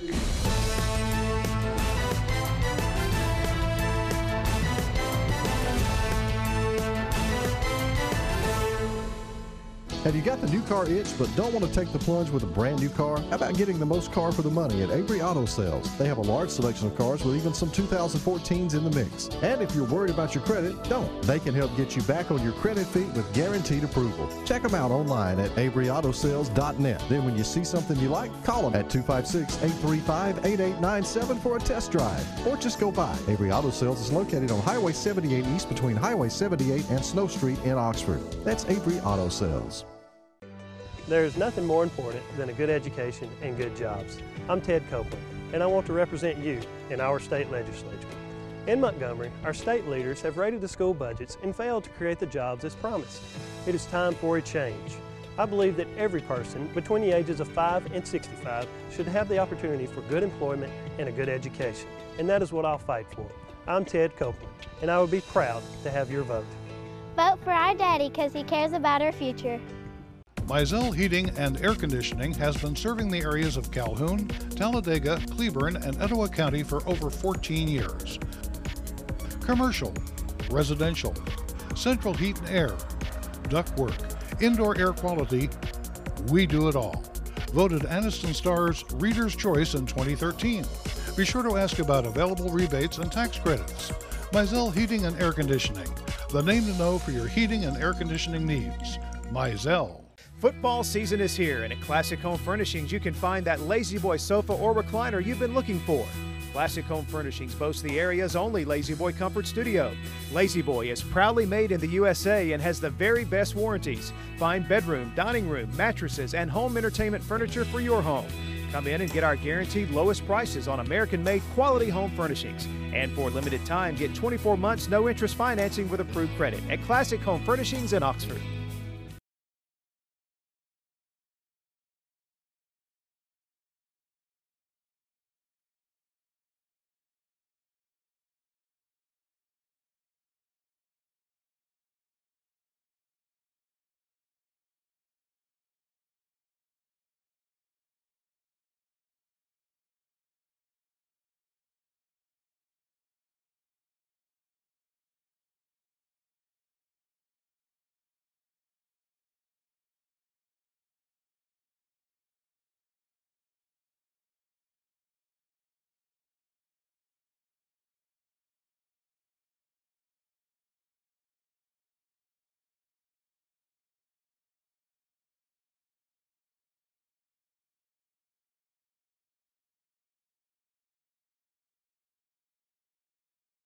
And welcome back to Robertson Field. Jeff Ellis and Ty Parnell. The Friday Night Network's coverage of White Plains and Weaver here this evening. And to say the weather has had an impact on tonight's game and our broadcast would be an understatement. We've had a number of technical problems, but we're still on the air, and we're proud of that, Ty. And I know in this area, in the Calhoun County area, I understand we've had one game delayed due to a power outage, and that has to do with the high wind. I understand wind blowing 30 to 35 miles per hour in Oxford. Yeah, I saw a tweet from James Spann saying there's winds of 30 miles per hour, some with 30 to 35 miles an hour somewhere in the area. Oxford had the power outage. They're playing Decatur tonight. I'm almost positive they got the power back on by now for sure, but they were delayed to start the game tonight. But, regardless, we've had a great year, and this is our first slip-up so far this year with our technology. But we're back on the air. We're doing good, and you see the highlights on the field right now. Yeah, some of the highlights, and we are about ready to play football here in the third quarter, so we will get back to action here as that's a short kick by Weaver that's fielded by Jackson at the 25. He's still on his feet as he crosses the 35 to the 39-yard line. That's a 14-yard return, and with this wind blowing like it is, I mean, it's like old Candlestick Park, I guess, in baseball. You see the hot dog wrappers flying everywhere, and the wind just blowing to beat the bands here tonight. Yeah, it is. Should I say that? Yeah. I don't know. The wires out in front of our press box right now are shaking in the wind. The wind it's come and gone, but right now it's here to stay, it seems like. You're supposed to fly a kite in March, right? Yeah, in March. Well, no. Late October right now, early November. So perfect football weather, I'd say, without the wind. 1st and 10, White Plains just underway. Third quarter, no score. The Wildcats with the football and Jackson with the football, and he runs it 4 yards to the 43-yard line. That's Lawrence Jackson. And from the 43 now it will be 2nd down and 6 for White Plains. That's the first time we've seen White Plains get in the ace formation, and that's a quarterback in the backfield with a running back to his side, single running back. It's the first time we've seen the ace formation since about the first play of the game, I believe. And it's a good run off to the left side for your first play of the second half. Give you a good 4-yard gain on first down to set you up with 2nd and 6. That's Caleb Allison that made the tackle for the Bearcat D. The ball's at the 43.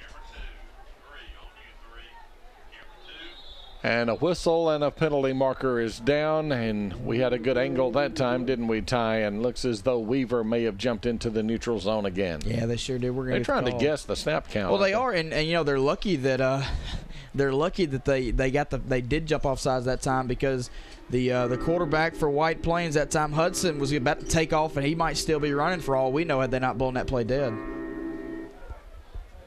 First snap, encroachment. Defense, 5-yard penalty, down remains 2. 2nd down and less than a yard for White Plains after the 5-yard penalty. Again, the referee tonight is Cecil Garrison. White Plains just shy of the 50. You know, this may be a game where first team to score is the team that wins. You could be right, Jeff. 2nd down call, and close to the first down. I think he has it, and he does, as he moves up to the 50-yard line. That's Macy Carr.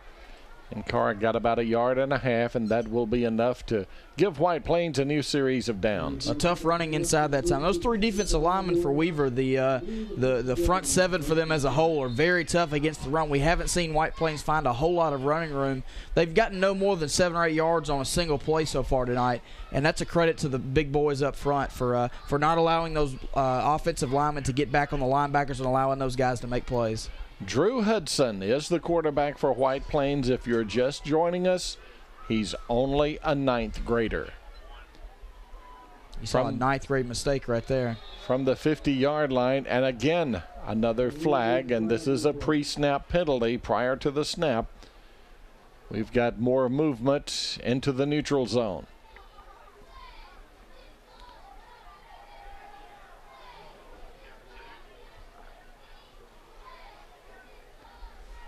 Procedure or false start against White Plains will move it back to the 45, and from there it will be 1st and 15 for the Wildcats. You saw Hudson lined up under center that time. It was supposed to be a shotgun formation look. You could see the running back split off to the side. It looked a little odd from where we are, and when he backed up, it caused the Weaver defenders to jump over there, but they called it like it should have been a false start. And Hudson wants to throw. Swing pass over here on the near side. That's Jackson. But he's taken down immediately by Xavier Monroe, and he'll lose 1 yard. Back to the 44, 2nd down now, and 16 yards to go, and we have an injury timeout. And that injured player is a Wildcat. That's Lawrence Jackson, who has just received that pass from Hudson. He's slow to his feet, and a bit of assistance from the medical staff of White Plains, and good to see, for the most part, making his way off the field unassisted, and we hope he returns to see further action. 2nd down now and 16 for White Plains from their own 44-yard line. So you got 2nd and 16 right now. You got to make a play to get half of it. Don't go for the whole thing right here. Get half of it now and half of it on 3rd down. Let's see what the Wildcats draw up to combat this Weaver defense. Nathan Gilbert's wide left. Pass caught. Greenwood's got it, and quickly out of bounds. He is pushed out of bounds by Lawrence Copeland at the 45-yard line, and just like you said, Ty Parnell, get a portion of it back on second down right there, and that's exactly what they did. Right, and a great play call that time. We've seen Weaver biting on that fullback all night long because White Plains has given it to him several times. That time they step up in the gaps and they bite on the fullback give, but they roll number 3 Greenwood out to the left, or here in the flat on the near side, catches the ball and sets them up with a manageable 3rd and 5 instead of 3rd and 16. They need the 40-yard line as they scrimmage from the 45. Again, Gilbert's wide left. That's Greenwood in motion, and the umpire has thrown his flag, and we've got movement again. And this will be against the offense, apparently, and that will back White Plains up 10 more yards, or 5 more yards to make it 3rd down and 10. False start. Offense, 5-yard penalty, 3rd down. 3rd down for White Plains near midfield. When's the last time you've witnessed a football game, whether it be high school, college, or pro, and we're in the 3rd quarter and no one has scored? You don't see this often. No, you don't, especially with the way the offense is run these days. Hudson wants to throw. He is sacked back at the 45-yard line. This will be a loss of 6 on the play. A number of white jerseys there to make the stop. Elliott Moore, the first to make contact. 4th down, and White Plains will punt the football. You know, we've seen a couple coverage sacks tonight here for Weaver. The back 3 or 4 that they dropped back in coverage have done a great job tonight. That time it was the front 7 getting to the football. They brought 2 linebackers both off the edge, and both of them got there at about the same time.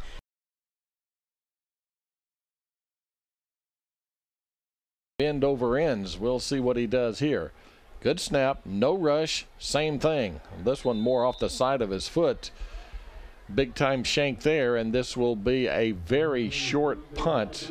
This will only be about a 9-8 yard punt, and that will give Weaver great field position all the way up at their 46-yard line. You know, you'd think that after a few punts like that, you would settle in and find your zone kicking the football, but we haven't seen it from White Plains tonight. They've had 3 or 4 shanked punts so far. They haven't attempted a field goal. The only field goal they did attempt, it was a fake, and I bet they're wishing they had tried to kick at that right now. Lynch and Dollar, well, actually trips to the far side. 1st and 10 at the 46. They'll run the football with Forbes, and he's in the open field. He's at the 30, 1 man to beat. He's at the 20, cuts back at the 10. What a cutback, what a run, touchdown Weaver. Well, what a way to start the second half with lightning right there. That's D'Angelo Forbes. You know, he's the fast guy out of the backfield, and we've seen him have a couple flashes to the open field. He got it right here, and he knew exactly what to do with it. Yeah, and when he got into the open field, Ty, he wasn't in a hurry. He kind of took his time there when he got down to about the 30 and made the right cuts. No, he's very patient. You see, he's got 2 guys right there in front of him. Patiently sets up his block, gets around both men with 1 cut, and gets into the end zone for the first points of this ball game. A 54-yard run by D'Angelo Forbes to give Weaver this 6-0 lead as they come in for the point after. Riley Benavides in for the point after. 6-0 Weaver scoring on their first possession here of the second half. Low snap, they put it on the tee, and he was able to kick it through. So, timeout on the field with 8.5 minutes remaining. 3rd quarter, Weaver moves on top by 7. You're watching the Friday Night Network. Oops, had a fender bender? Have them tow it or take it yourself to Wesley's Paint and Body. Baker Reynolds and his guys have been this area's go-to team for quality automotive body repair and paint work for years. All makes and models, foreign or domestic. They take them crashed and make them look like new. And with Wesley's larger new facility, including 2 full-size paint booths, they can get you fixed up fast. Always free estimates, best price on repair work, insurance claims welcomed, and service with a smile. That's Wesley's Paint and Body, Highway 78 East in Anniston. We have, well, not liftoff, but we have a score in this football game. 7-0 now as Weaver has just scored again the 54-yard run by D'Angelo Forbes to give the Bearcats the 7-0 lead here in the third quarter as they prepare to kick back to White Plains. You know, we mentioned a few moments ago, Ty, that the first team to score may win this game. It may hold true, but I'm sure White Plains will have something to say about that. Yeah, Jeff, there's a lot of game left. You know, that was the first possession that White Plains had and the first possession that Weaver had. And I wanted to wait until Weaver got on the board before I said this to all the Weaver fans listening. Ranburne is up 21-7 over Westbrook right now, so that's being taken care of right now, and as long as Weaver keeps playing their game, they could possibly take care of things here tonight. And another short kick that Thomas Roselle fields at the 34-yard line, and that's where White Plains offense will take over the football, and they find themselves down by 7 now. And you can just see, Ty, the body language in the Weaver defense right now, kind of a little bit more pep in their step. Well, there's nothing that makes you feel better than seeing your offense score. And a lot of these guys play both ways, so it helps you even more. But seeing points be put on the board, it puts your defense in a much better position. Drew Hudson, deep downfield. This pass is incomplete, intended for Dylan Greenwood. It was overthrown and nearly picked off. It's incomplete, 2nd down 10. Yeah, that time we saw White Plains roll their quarterback. Hudson to the left. He set up with a good pocket there. He had pressure on him, threw the ball just as far as he could. It was overthrown and almost intercepted just right off the fingertips of the Weaver defender. Ryan Harrison checking into the football game for Coach Larry Strain's Wildcats on the 2nd down and 10 call. It's cold, it's windy, it's rainy. What else is there? You name it, we've got it here tonight at Robertson Field. 2nd down call, nowhere to go, stop for no gain. There to make the tackle once again was Caleb Allison along with Elliott Moore. Will be 3rd down and 10 now for White Plains at their own 35-yard line. Feels like we've been calling Allison's name a lot tonight, but for good reason. He's been making some great plays defensively. So they're at the point of attack. They're controlling that line of scrimmage right now. The ball is at the 35, 3rd down and 10 for White Plains. They need the 45-yard line for a new set of downs. And Hudson wants to throw. Has time, sets, fires, pass, intercepted at midfield. Return down the far boundary, now cutting back at the 40, the 35, and down at the 33-yard line. The INT by T.J. Thompson. That's a 21-yard return, and Weaver's in business again on White Plains side of the 50 at the 33. You see on the replay, it was a play-action pass. What a strike delivered by Hudson. But on a bullet pass like that, you don't want to overthrow it. There's a huge chance it's either going to be tipped up in the air and intercepted or just overthrown and thrown right in the hands of the defender like we saw right there. Underthrow that ball. Allow your receiver to come back to the football if you're going to throw it on a line like that. Weaver with a 7-point lead and in business again with their offense starting this drive at the 33 of White Plains. 1st and 10. Hubbard takes, and why not? He gives it to Forbes, and there he goes again. Back-to-back touchdown runs by D'Angelo Forbes. A 54-yarder and now a 33-yarder. And boy, he must have had his Wheaties at halftime. He sure did. They must have been in his ear. D'Angelo Lightning Forbes took the handoff right up the middle. You watch it on the replay right here. Same exact play they ran before. They just ran it to the other side. He slipped a tackle inside and broke it back to the he stayed inside the whole time, and a good run. Usually you don't have your fast guys running inside between the tackles right there. Usually you reserve that for a guy like Hall, but Forbes showed us he can run the football powerfully as well. The point after is up, and it's good. So Weaver, with 7:22 remaining third quarter, moves on top 14-0 on the Friday Night Network. When you're in need of septic tank installation, repair, pumping, or service, both commercial and residential, the first call you make is to On-Site Solutions. They are also one of the only companies in Calhoun County that can handle all your restaurant grease from pickup to disposal. On-Site Solutions offers excellent service for a reasonable price, both before and after your septic system is installed. Call Jason Lively today at 256-310-2801 and let On-Site Solutions help solve your septic system needs. Mention where you heard this ad and receive a discount.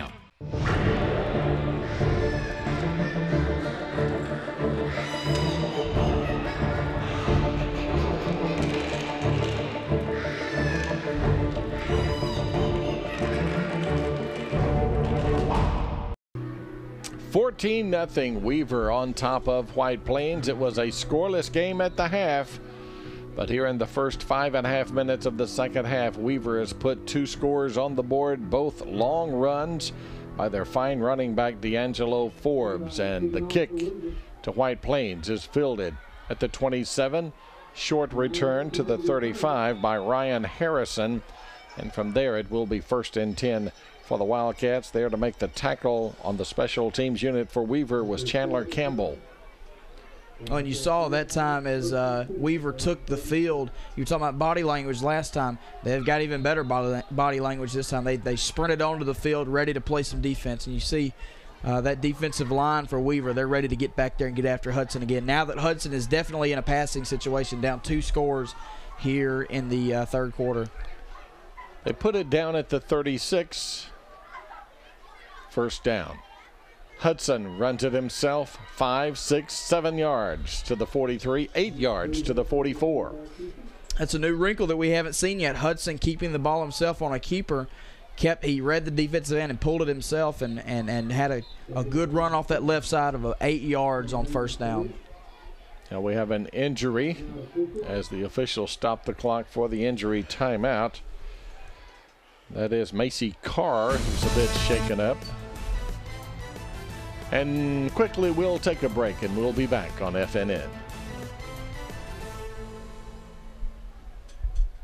I'm K.L. Brown, and I'm running for re-election to the Alabama House of Representatives, District 40. For the past 4 years, we have had much success in Montgomery, streamlining state government and saving taxpayers millions of tax dollars. I would like to continue this success by serving you for 4 more years in Montgomery and ask for your vote on November the 4th. A vote for K.L. Brown is a vote for honest conservative leadership for House District 40. Your consideration is greatly appreciated. 2nd down and 2 now for White Plains at the 44, needing the 46. Checking into the lineup, replacing Macy Carr now for White Plains is Jamon Jackson. He'll line up in the backfield. 2nd down 2 at the 44. Kind of a power eye look there, and they'll run Greenwood. Greenwood is across the 50, 40, 35, 30, finally taken down inside the 25 to the 24-yard line. That's a 32-yard run by Greenwood and a new set of downs for White Plains. The Wildcats needed that, Ty. They sure did. You saw the power eye look this time. Both the two fullbacks through the hole picked up blocks. They did a great job. The offensive line washed everyone down. They kicked out and sealed. And then you see Greenwood did the rest. He ran up for about a 40-yard gain. So a great play to keep this White Plains drive going. At the 24-yard line of the Bearcats, 1st down, Greenwood again. He is stopped at the line of scrimmage for no gain this time. I thought for a minute he was going to be able to elude that tackler, but did not happen. No gain, 2nd down 10. No, that was the counter play again. They're staying with this power eye look. They threw another a different wrinkle in, allowing the Weaver defense to see different looks right now and possibly come off and make another play out of the same formation. 2nd down and 10 at the 24 for White Plains, and they need points on this drive. Desperately. It can't be stressed enough that they have to get some points on the board. Just for their psyche right now, they need to think that they're still in this game. If they come away empty-handed again, I don't know how they're going to feel. Hudson wants to throw on 2nd down, and he just tosses it in front of him to Greenwood as he was under pressure and just got rid of it. But the Bearcats were waiting on that little flip pass there, and it goes for, negative yardage all the way back to the 30. It's a loss of 6. Yeah, it was a shovel pass, Jeff. That can sometimes be a little bit scary if you're a coach. You see your freshman quarterback just flip the ball out into traffic like that. Luckily, Greenwood came up with it, and he didn't turn it over. That would have been detrimental right now. And a 3rd and long right now is definitely better than a 1st and 10 for Weaver. 3rd down for White Plains at the 30. 4 wide receivers, and Hudson wants to throw. Steps up in the pocket and airs it out deep downfield. Pass incomplete, but there is a flag in the secondary. There's a flag in the backfield as well. Yeah. 2 flags on the play. We've got a roughing the passer on Weaver, and that is the flag in the backfield. Now we'll get the call as far as the flag thrown in the secondary. And that's defensive holding, the preliminary indication. So 2 penalties against the defense, and that definitely will help White Plains there, as they had a long incomplete pass on the 3rd down play. No doubt about it. And on the pass, it was a well-thrown ball thrown over the top of the 2 defenders. The receiver, I'm not sure who it was over there, came clear and almost got his fingertips on the ball and pulled it in. But a well-executed play that time. You saw that Hudson stepped up in the pocket and delivered a strike downfield. During the play, holding, defense, that penalty's declined. Personal foul, roughing the passer, defense. That'd be half the distance, automatic, 1st down. All right, so they moved the football all the way down inside the 15-yard line, down near the 14.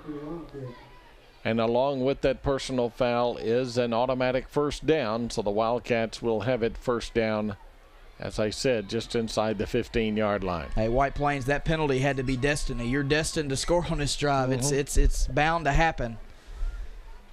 1st down. This is Greenwood. He bounces it outside, and his knee hit the ground back at the 15. So that's going to be a loss of a yard.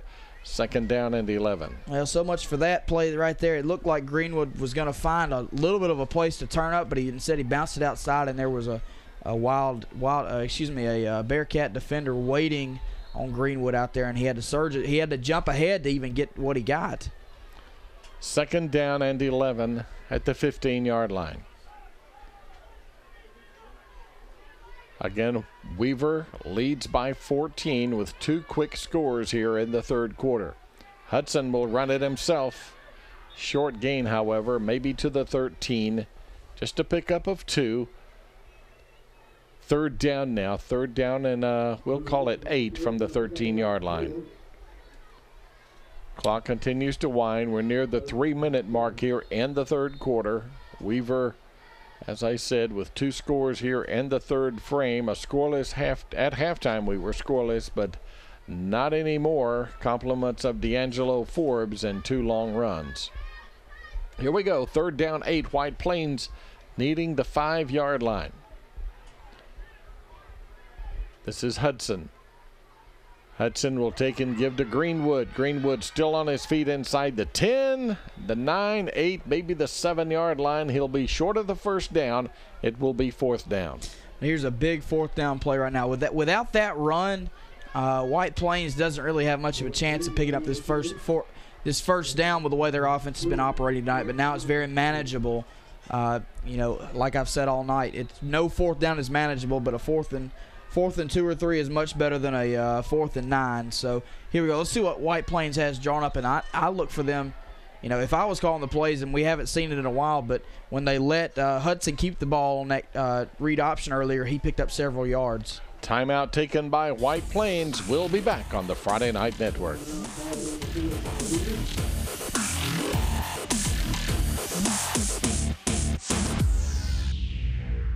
Football season is here, and at Classic Home Furnishings, you can find that Lazy Boy sofa or recliner you've been looking for. Classic Home Furnishings boasts the area's only Lazy Boy Comfort Studio. Lazy Boy is proudly made in the USA and has the very best warranties. Find bedroom, dining room, mattresses, and home entertainment furniture for your home. Come in and get our guaranteed lowest prices on American-made quality home furnishings. And for a limited time, get 24 months no-interest financing with approved credit at Classic Home Furnishings in Oxford. And welcome back. When play resumes, it will be 4th down and 2 for White Plains at the Weaver 7-yard line. You see the score at the top of your screen with Weaver on top by 14. White Plains certainly needs to get some points here on this possession. It's their best opportunity all night. It's 4th down and 2 at the 7-yard line. They're resetting the play clock back to 25, and now we're ready to play once more. Drew Hudson, the quarterback, number 2. You see him there. 4th down. They need 2. Quarterback sneak. I think he got it. Yeah, I think so. Boy, he got a good push from his offensive line, and he got inside the 5-yard line. We'll just have to wait and see here as far as where they spot the football. Well, he didn't run the read option, but he did keep it himself. Hudson is a very good runner. He hasn't been utilized a whole lot tonight. Let's see if here in the for the rest of the game, they continue to utilize his legs. Yeah, and next week we have the Munford at St. James game, first round of the playoffs. It'll be an audio only. You can listen on the website, FNNnetwork.com. And I have a feeling you'll be there. I will be there, Jeff. You got that right. Munford and St. James from Montgomery. Looking forward to that one. Of course, Ty will be there bringing you the audio of that one. While we were talking Munford St. James, the White Plains Wildcats just got a first down as they stretched it out, and the chains indicate first down Wildcats at the 4-yard line. Here's the first down play. That's Greenwood. Greenwood is hit at the line of scrimmage, and he will go down right there. He's tackled by Tyreek Hall at the 5, maybe the 4, second down and goal. Oh, this Bearcat front 7, they are really flying to the football right now. It seems like they've gotten tougher the closer that the closer that White Plains has gotten to the end zone.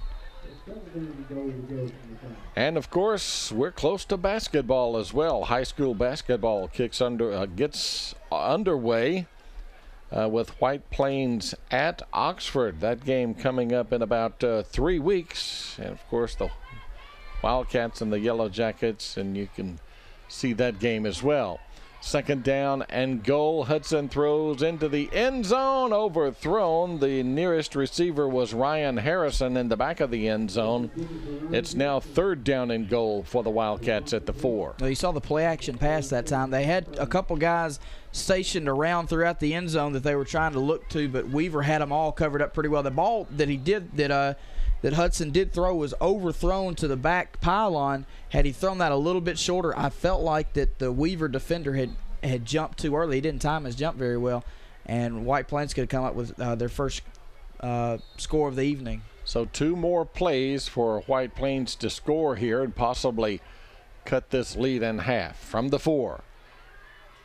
They toss back to Greenwood, and boy, that was slow developing, and it didn't look good from the get-go, did it? No gain, fourth down. Yeah, Weaver, like you said, Jeff, the slow developing play allowed Weaver to fly upfield and get to the ball carriers. The speed option to the right. Instead, Hudson needs to sell that a little bit more, keep the ball a little bit longer, make somebody commit to you before you pitch it. That way you allow your ball carrier, Greenwood, to make a cut and possibly get around somebody into the end zone. Well, this is a big play in this game. Fourth down, White Plains at the 4-yard line. Hudson pass is incomplete.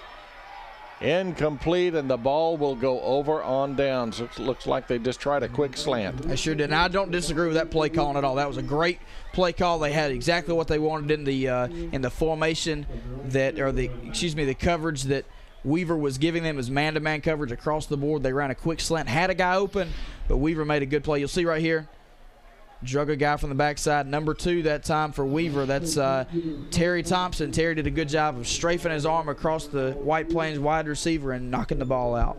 So Weaver has the football, first down at the 4-yard line as the Wildcats come up empty. First down call. This is Tyreek Hall. And Hall will move it out near a first down. He'll be taken down at the 13-yard line. It's a pickup of 9 yards on the play. Second down and 1 now for Weaver. There to make the stop was Cade Shaw. Anytime you're inside your own 5-yard line, you want to do whatever you can to just push ahead. Don't try to dance and bounce it outside. Just get straight ahead, north and south, to pick up that first down. Second down and 1. Hubbard goes down under center, and this is Forbes. Forbes has the first down at the 19-yard line. It's a pickup of 6. They'll stop the clock with half a minute remaining here in the third quarter. And Weaver able to get out of the shadows of their own goal line as they pick up a first down on a couple of plays and move it out to the 19. I know that Weaver coaching staff would love to put together about a 15-play drive right now and punch it on in for their third score of the second half and put this game on ice. Let's see if they can do it right now. So far, they've done a good job of getting positive yards on every play. At the 19, first down, there's Forbes again, and he'll fall forward for about a gain of 6, and that will be the final play of the third quarter. So after 3 frames of football from White Plains, it's the Wildcats trailing Weaver 14-0 on the Friday Night Network.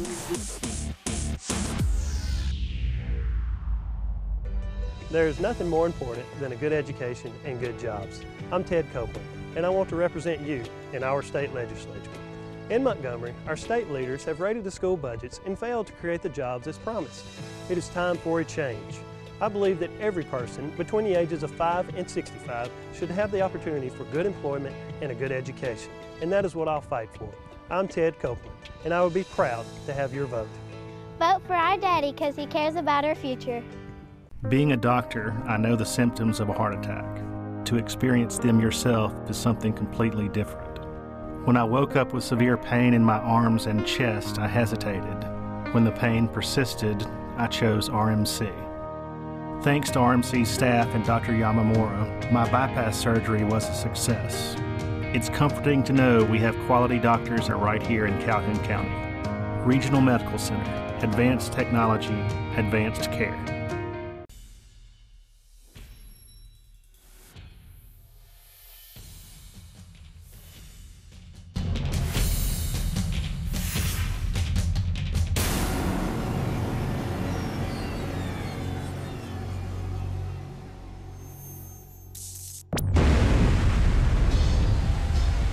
And here we go, 2nd down and 4 from the 25-yard line. This is Hubbard. This will be a 75-yard run by Paul Hubbard, the quarterback. And you talk about big plays in the second half. That's a trio of good plays and big plays by the Bearcats. This one covering 75. Yeah, how about Hubbard using his legs? We haven't seen a whole lot of that tonight. He kept it himself on the keeper that time. He's got a lot of speed, maybe one of the fastest players on the field tonight. Watch him keep it himself off that left side. It was a designed quarterback run all the way and just split the defenders and outrun everybody. What a run. There was nobody within 20 yards of him. He's so fast. 20-0 now, Weaver, as they score on the first play of the fourth quarter. There's the kick. The extra point is up, and it is good. So Weaver extends its lead, 21-0 on the Friday Night Network.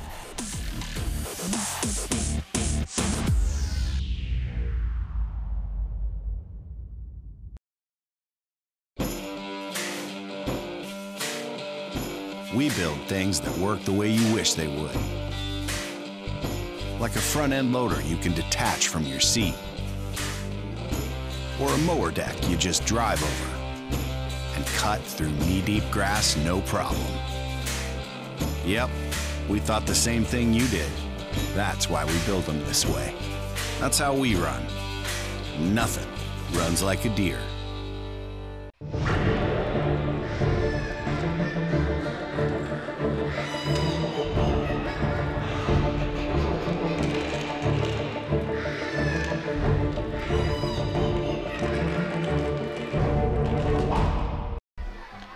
Trick or treat night on FNN. 21-0 now. Weaver leading this football game. If this score holds and Ranburne holds on to defeat Westbrook Christian tonight, our understanding is Weaver will be playing football again next week. And so far they've done their part to hold up that end of the bargain.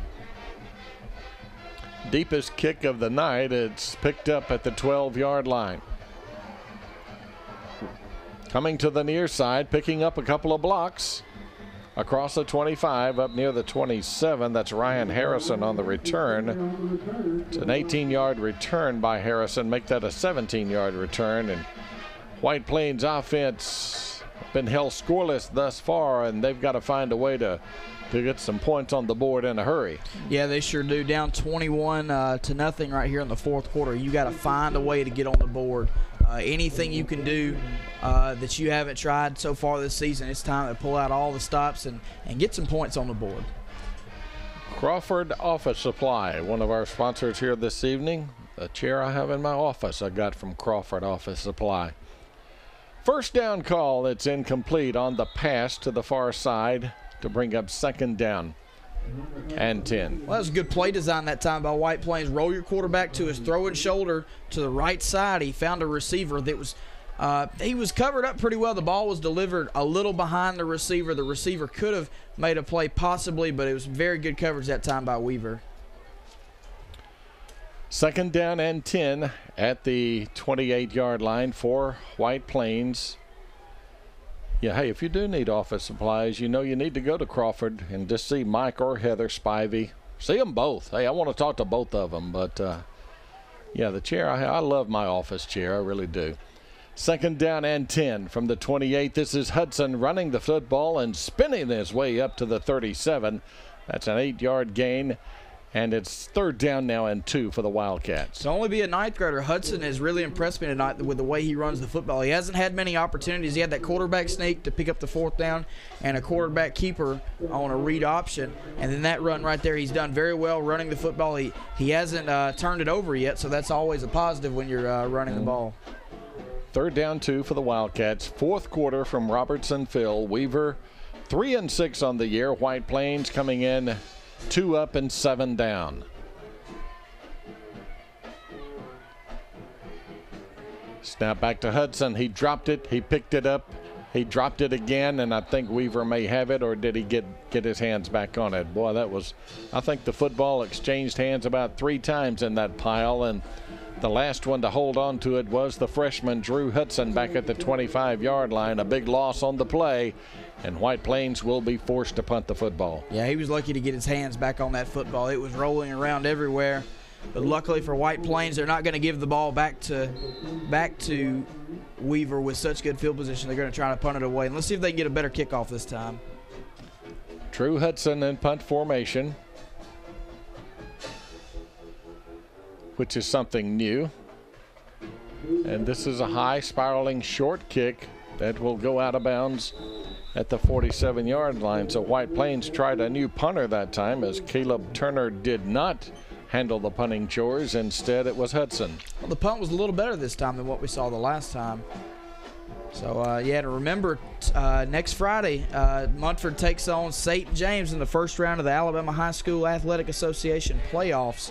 We'll broadcast that game live from Montgomery on it'll be a voice only, audio only, sorry, audio only on the FNNnetwork.com. So tune in and catch that game.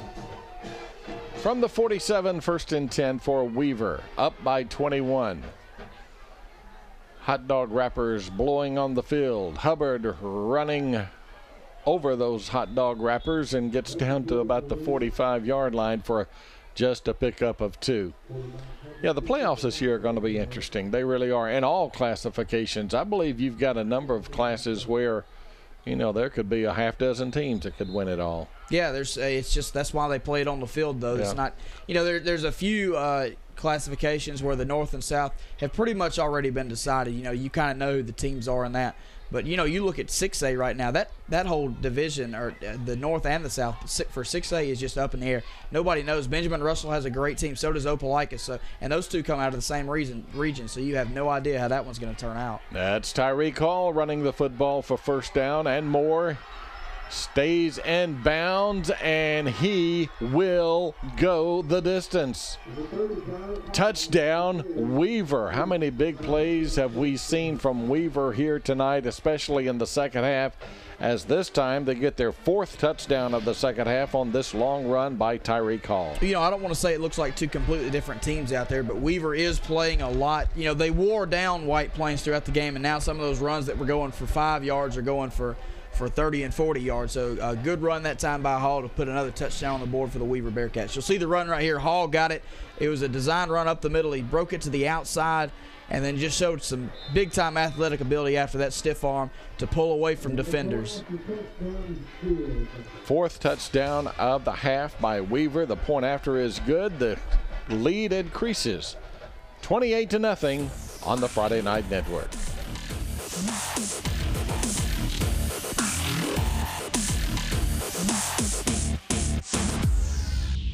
Serving Calhoun County for over 30 years, Crawford Office Supply offers selection, convenience, and low prices. Choose from a wide variety of office furnishings featured in their huge showroom. with savings of 50 to 70% off scratch and dent items. You'll find it all from pens and paper to janitorial supplies at Crawford Office Supply, including on-site printing, all backed up by unmatched personal service and free delivery to local business. Crawford Office Supply, 301 South Layton Avenue in Anniston. Remember, buy local, it matters. I'm Jeff Ellison. To my right is Ty Parnell, and Quint's to your right. Now they're saying, who's Quint? One of our outstanding cameramen. But anyway, we are at White Plains High School. It's now a 28-0 lead for the Bearcats. And looks as though Weaver will be cruising to their 4th win of the year. And, well, if they do make postseason play, they'll have a losing record. But those 4 wins were the most important wins because they were all counters. Well, 3 of those 4 were counters. Yeah, they sure. And once you start the playoffs, the season starts completely over. It doesn't matter what your record is. This is Greenwood on the return for White Plains, and he takes it to the 35-yard line, and White Plains will come out offensively there with a 1st and 10. I believe it was about 2 years ago. Yeah, it was 2 years ago. Opelika was 5-5 going into the playoffs, and they ended up playing for a state championship against Hoover. They lost, but the fact that they were 5-5 starting the playoffs just goes to show you that you can get hot at the right time and start winning ball games. Yeah, I remember something very similar to that many years ago with the old Gadsden High School when Vince DiLorenzo was head coach. They made the playoffs at just a 5-5 record, and boy, did they make some noise once they got into postseason play. There's a sack by Weaver as Hudson's taken down back at the 31-yard line. I tell you, this defensive line of Weaver tonight, they've just given this offensive line of White Plains fits all night. They sure have. And number 67, Caleb Allison, we've been calling his name all night. He has made some great plays back there from his nose guard position. He had a cast on to start the game. I don't believe he's got it on anymore. At least I can't tell from here. Well, his hands. There it is. Yeah, okay, I see him. 2nd down and 13.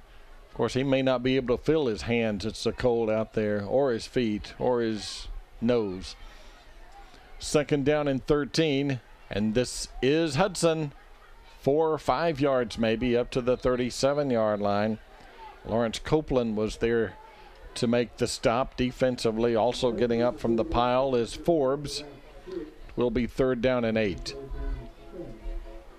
Supposed to be cold all weekend, right?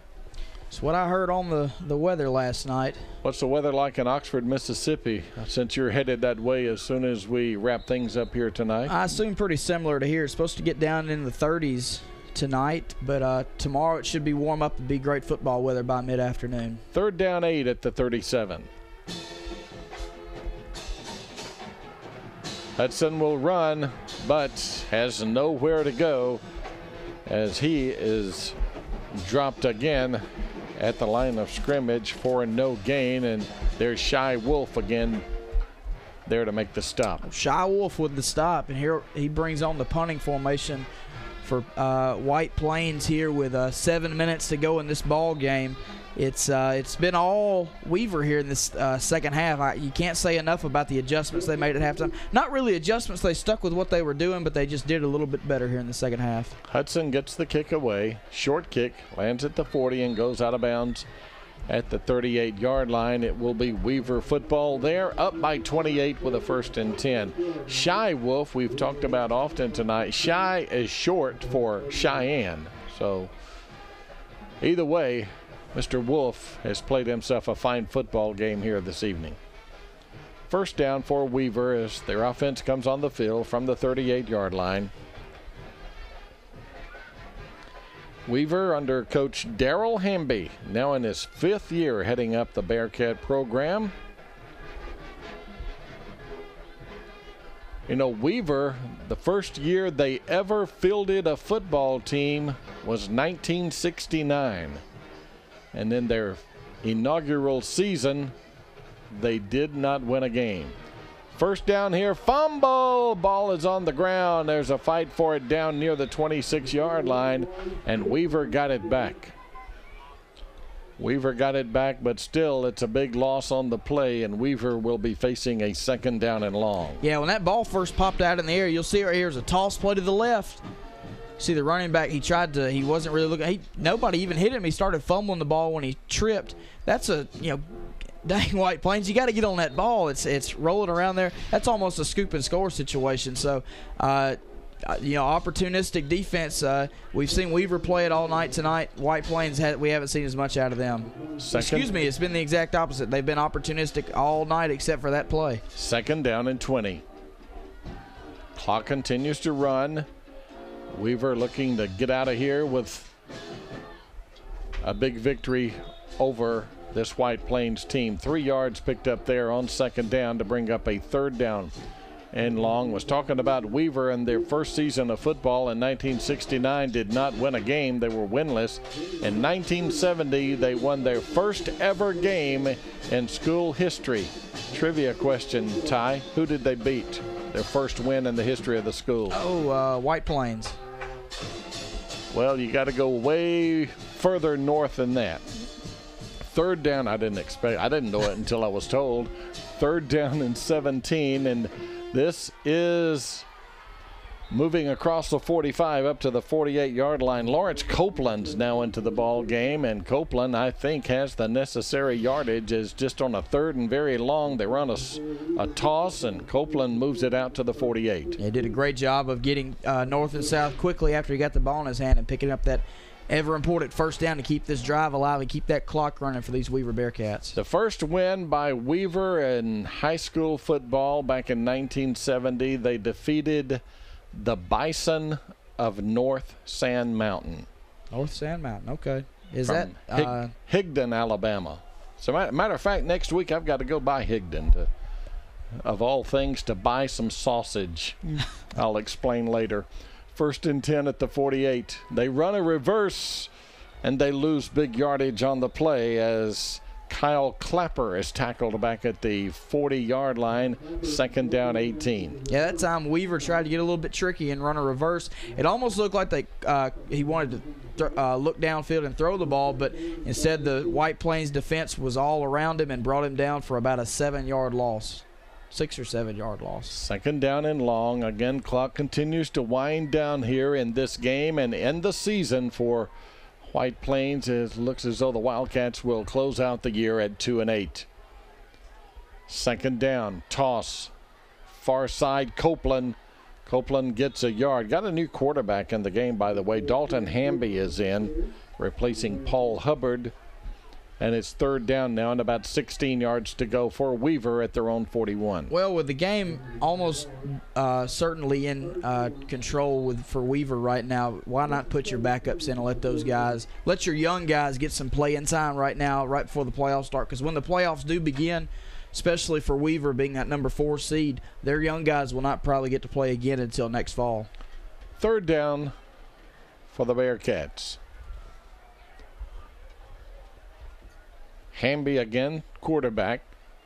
Hamby takes, and, well, his feet just simply slipped out from under him at the 35-yard line. The rain has stopped, by the way, but still, Ty, I'm sure there's some wet areas out there on the field. Still a little moisture out there. The wind is still blowing right now. A lot of players on the sideline are huddling together for warmth right now. I see for White Plains down here, several of them chose to wear short socks and short sleeves, so not a very wise decision tonight with the forecast, but who could blame them? Last game of the year, why not have a great story to tell somebody later about how you froze to death on the sideline? 4th down, high, short punt. Talk about hang time. That got that one up in the ozone layer. The ball will roll dead at the 36-yard line of White Plains, and from there it will be Wildcat football with a 1st and 10. Yeah, Jeff, one of my favorite memories of high school football, I was in the 10th grade, and we were playing Oak Grove High School. The game was pretty much in hand. Oak Grove had a pretty good team that year. They were playoff bound, and we weren't. Me and a friend of mine we didn't have any tall socks on. We had on just thin long sleeve t-shirts under our shoulder pads, and we were on the sideline just trying our best to stay warm. We had somebody gave us some hot chocolate, and we were passing that back and forth from the stands. There was no chance we were going in that game, so we sipped on that hot chocolate there in the second half. We have a stoppage in play, and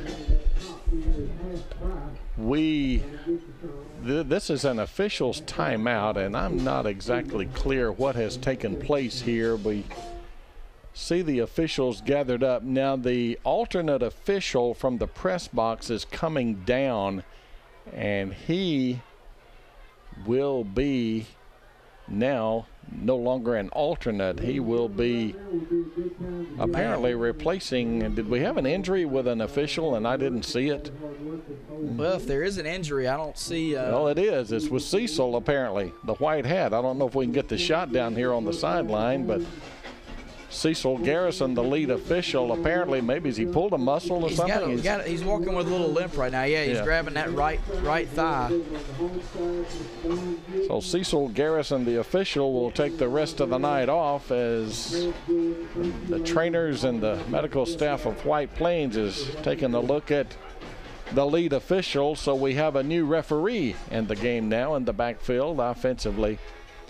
And you don't see that often, but the alternate official is now in the game. That's why the High School Athletic Association requires an alternate official to be there for situations just like this. First down at the 36, and Hudson will air it out. This pass is incomplete, looking for a flag, but there is not any laundry thrown. It's second down and 10 now at the 36 for the Wildcats. Yes, Morrow was looking for a flag downfield as the ball was thrown his way. He was he tripped over some grass out there, some slick sod, or he was tripped up by the Weaver defender. I couldn't tell from here, but he was looking around for a flag.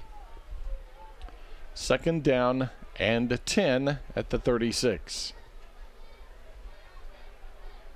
Tell you who is having fun tonight. That's the Weaver band across the way. I mean, boy, they've been standing all night, it seems. Hudson will go down again. This is a sack back near the 30-yard line. And now we have some activity in the secondary that we need to put an end to.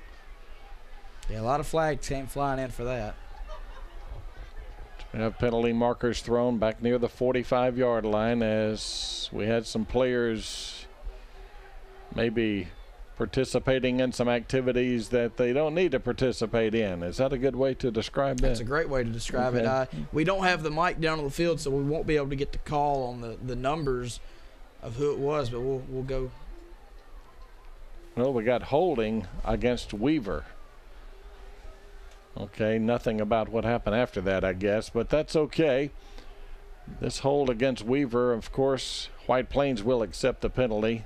Oh, no doubt about it. They pick up one of the first downs they've had here since that drive where they got down to about the 5-yard line. So they'll move the football up to the 42. And from there it will be Wildcat football. 28-0 if you're just joining us. At halftime, it was anybody's ball game. It was a scoreless first half. But Weaver exploded here in the second half. 4 big scores, long touchdown runs on all 4 of them. And now they're on top by 28. We now have a timeout on the field, and we'll step aside as well on the Friday Night Network.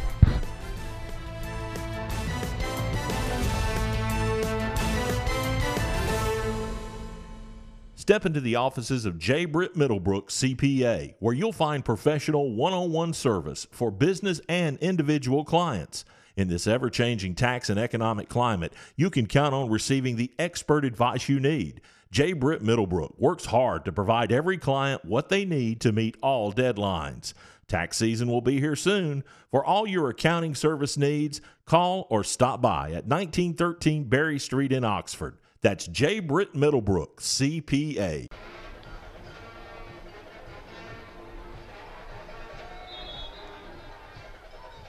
Second down and 5, White Plains at the 41-yard line, and another sack by Weaver's defense as they take Hudson down again back at the 37-yard line. It's a loss of 5. Third down and 10 now for White Plains.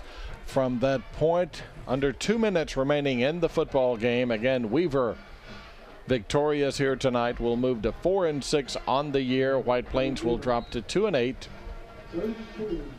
2 wideouts to the near side. Two wideouts far side as Hudson again had very little time to throw the football tonight. He'll try to air it out once more, and again no time, so he'll run it himself, and he'll get to the 39-yard line. He's hit hard there by Kyle Clapper coming in from his defensive back position. It's 4th down now for the Wildcats. Yeah, Hudson wasn't getting away from that tackle. Clapper had his hands on him and delivered a big lick. So bring up a 4th down for White Plains right now, and with time running out in the game, looks like they're going to go for it. 4th down. We'll call it 8. Or not. And now they bring in the punting unit, so they will kick it away. 1 minute, so just a couple of more plays is all that remains in this one. Weaver with a big second half to seal this one. Play clock is at 8. Play clock is at 5. Blocked. We have a blocked punt. It's recovered by Weaver at the 29-yard line, and it will be Bearcat football right there. 1st and 10 with just a couple of plays, all that's left here. And Coach Darrell Hamby of Weaver, I wouldn't be surprised at all if they just kneel down a couple of times. Take a knee and get out of here. Be happy with the win you got. Correct me if I'm wrong, Jeff. You'll see it right here. Yes, blocked it right up the middle. That's the first block punt we've covered all season. Yeah, I think you're right. So we've had a couple close opportunities, but that's the first time anybody's actually gotten a hand on one. At the 29, Weaver has only 9 players on the field. Those other 2 guys over there celebrating. Here comes one of them. Hamby is saying, hey, we need some more troops out here. Well, here comes one. Am I counting wrong? 5, 6, 7, 8. No, I still only count 10. Yeah, you're right. So there's a kneel down. I guess you can kneel down if you just got a 8 out there. But one more time is all that will be necessary as far as a snap and a knee, and Weaver can claim victory here this evening as we wrap up the regular season here on the Friday Night Network. And they do not have to run another play, so that's going to be it. The Weaver Bearcats have defeated White Plains here this evening by a final score. You see it, 28-0. Back with our post game on the Friday Night Network.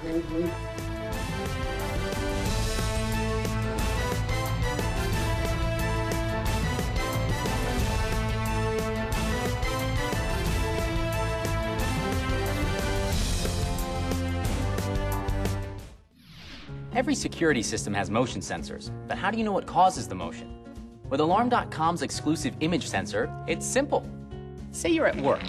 When your home's wireless image sensor detects motion, it sends you a snapshot, so you know it's your dog walker, your kids, your brother Jim. It works at night and when your system's armed or disarmed.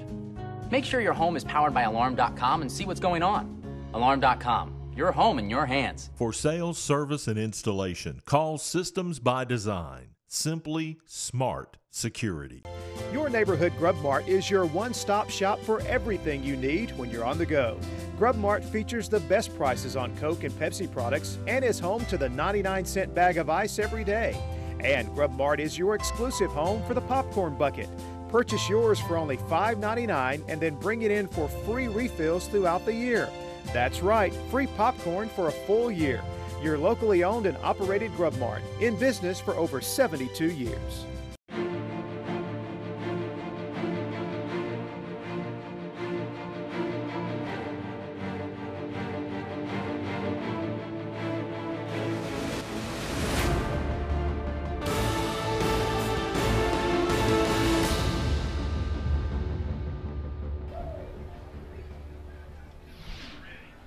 And the crowd making its way to the exit here this evening on a cold, windy, dreary, I've run out of adjectives here to describe the weather here tonight, but Weaver, well, they're happy as they defeat White Plains 28-0, the final score. Second half is when the game turned around for the Bearcats. Again, a 0-0 game after 24 minutes, but again, Weaver coming back in the third quarter as D'Angelo Forbes, with 2 long runs in the third quarter of 54 and 33 yards, and the final score was that long run by Hubbard of 75 yards. And second half, Weaver just, as they say, big played them. They sure did. Those first 2 touchdowns to go up 14-0. It was on both of those carries. Who was it? It was D'Angelo Forbes, Mr. D'Angelo Lightning Forbes, on 2 runs. One was about 30 yards, another was about 65. So both plays were huge in getting the momentum on the Bearcat side, and they continued that on defense. They didn't give up a score even when it was down in their own territory. So they played a great all-around second half. First half was a little bit iffy, but they tightened up and played very well in the second half. And that's a big win for Weaver tonight. It could turn out to be a big win. Ty, it really could, because in all likelihood this will put Weaver into the playoffs, and they'll get to play again next week. And when you go into the playoffs, and they'll go in as a 4 if they go and play a number 1 in Plainview, it seems. But to get to the playoffs is a big step. It is, and it's amazing what that will do for your young guys' confidence. They get used to practicing that extra week to making it seem like you're supposed to go to the playoffs. Not, you may go to the playoffs, but you're supposed to be there. If you're not there, something's not right. And so for these Weaver freshmen right now, it's huge for them. They, in all likelihood, next week's going to be a tough game. It's going to be tough for them to pull that one out. But, playoff experience is huge, and you don't see it immediately. You'll see it down the road in the next few years. But it's huge for that program to win tonight and to make it to the first round of the playoffs. One more break, and we'll close things out from Robertson Field on the Friday Night Network.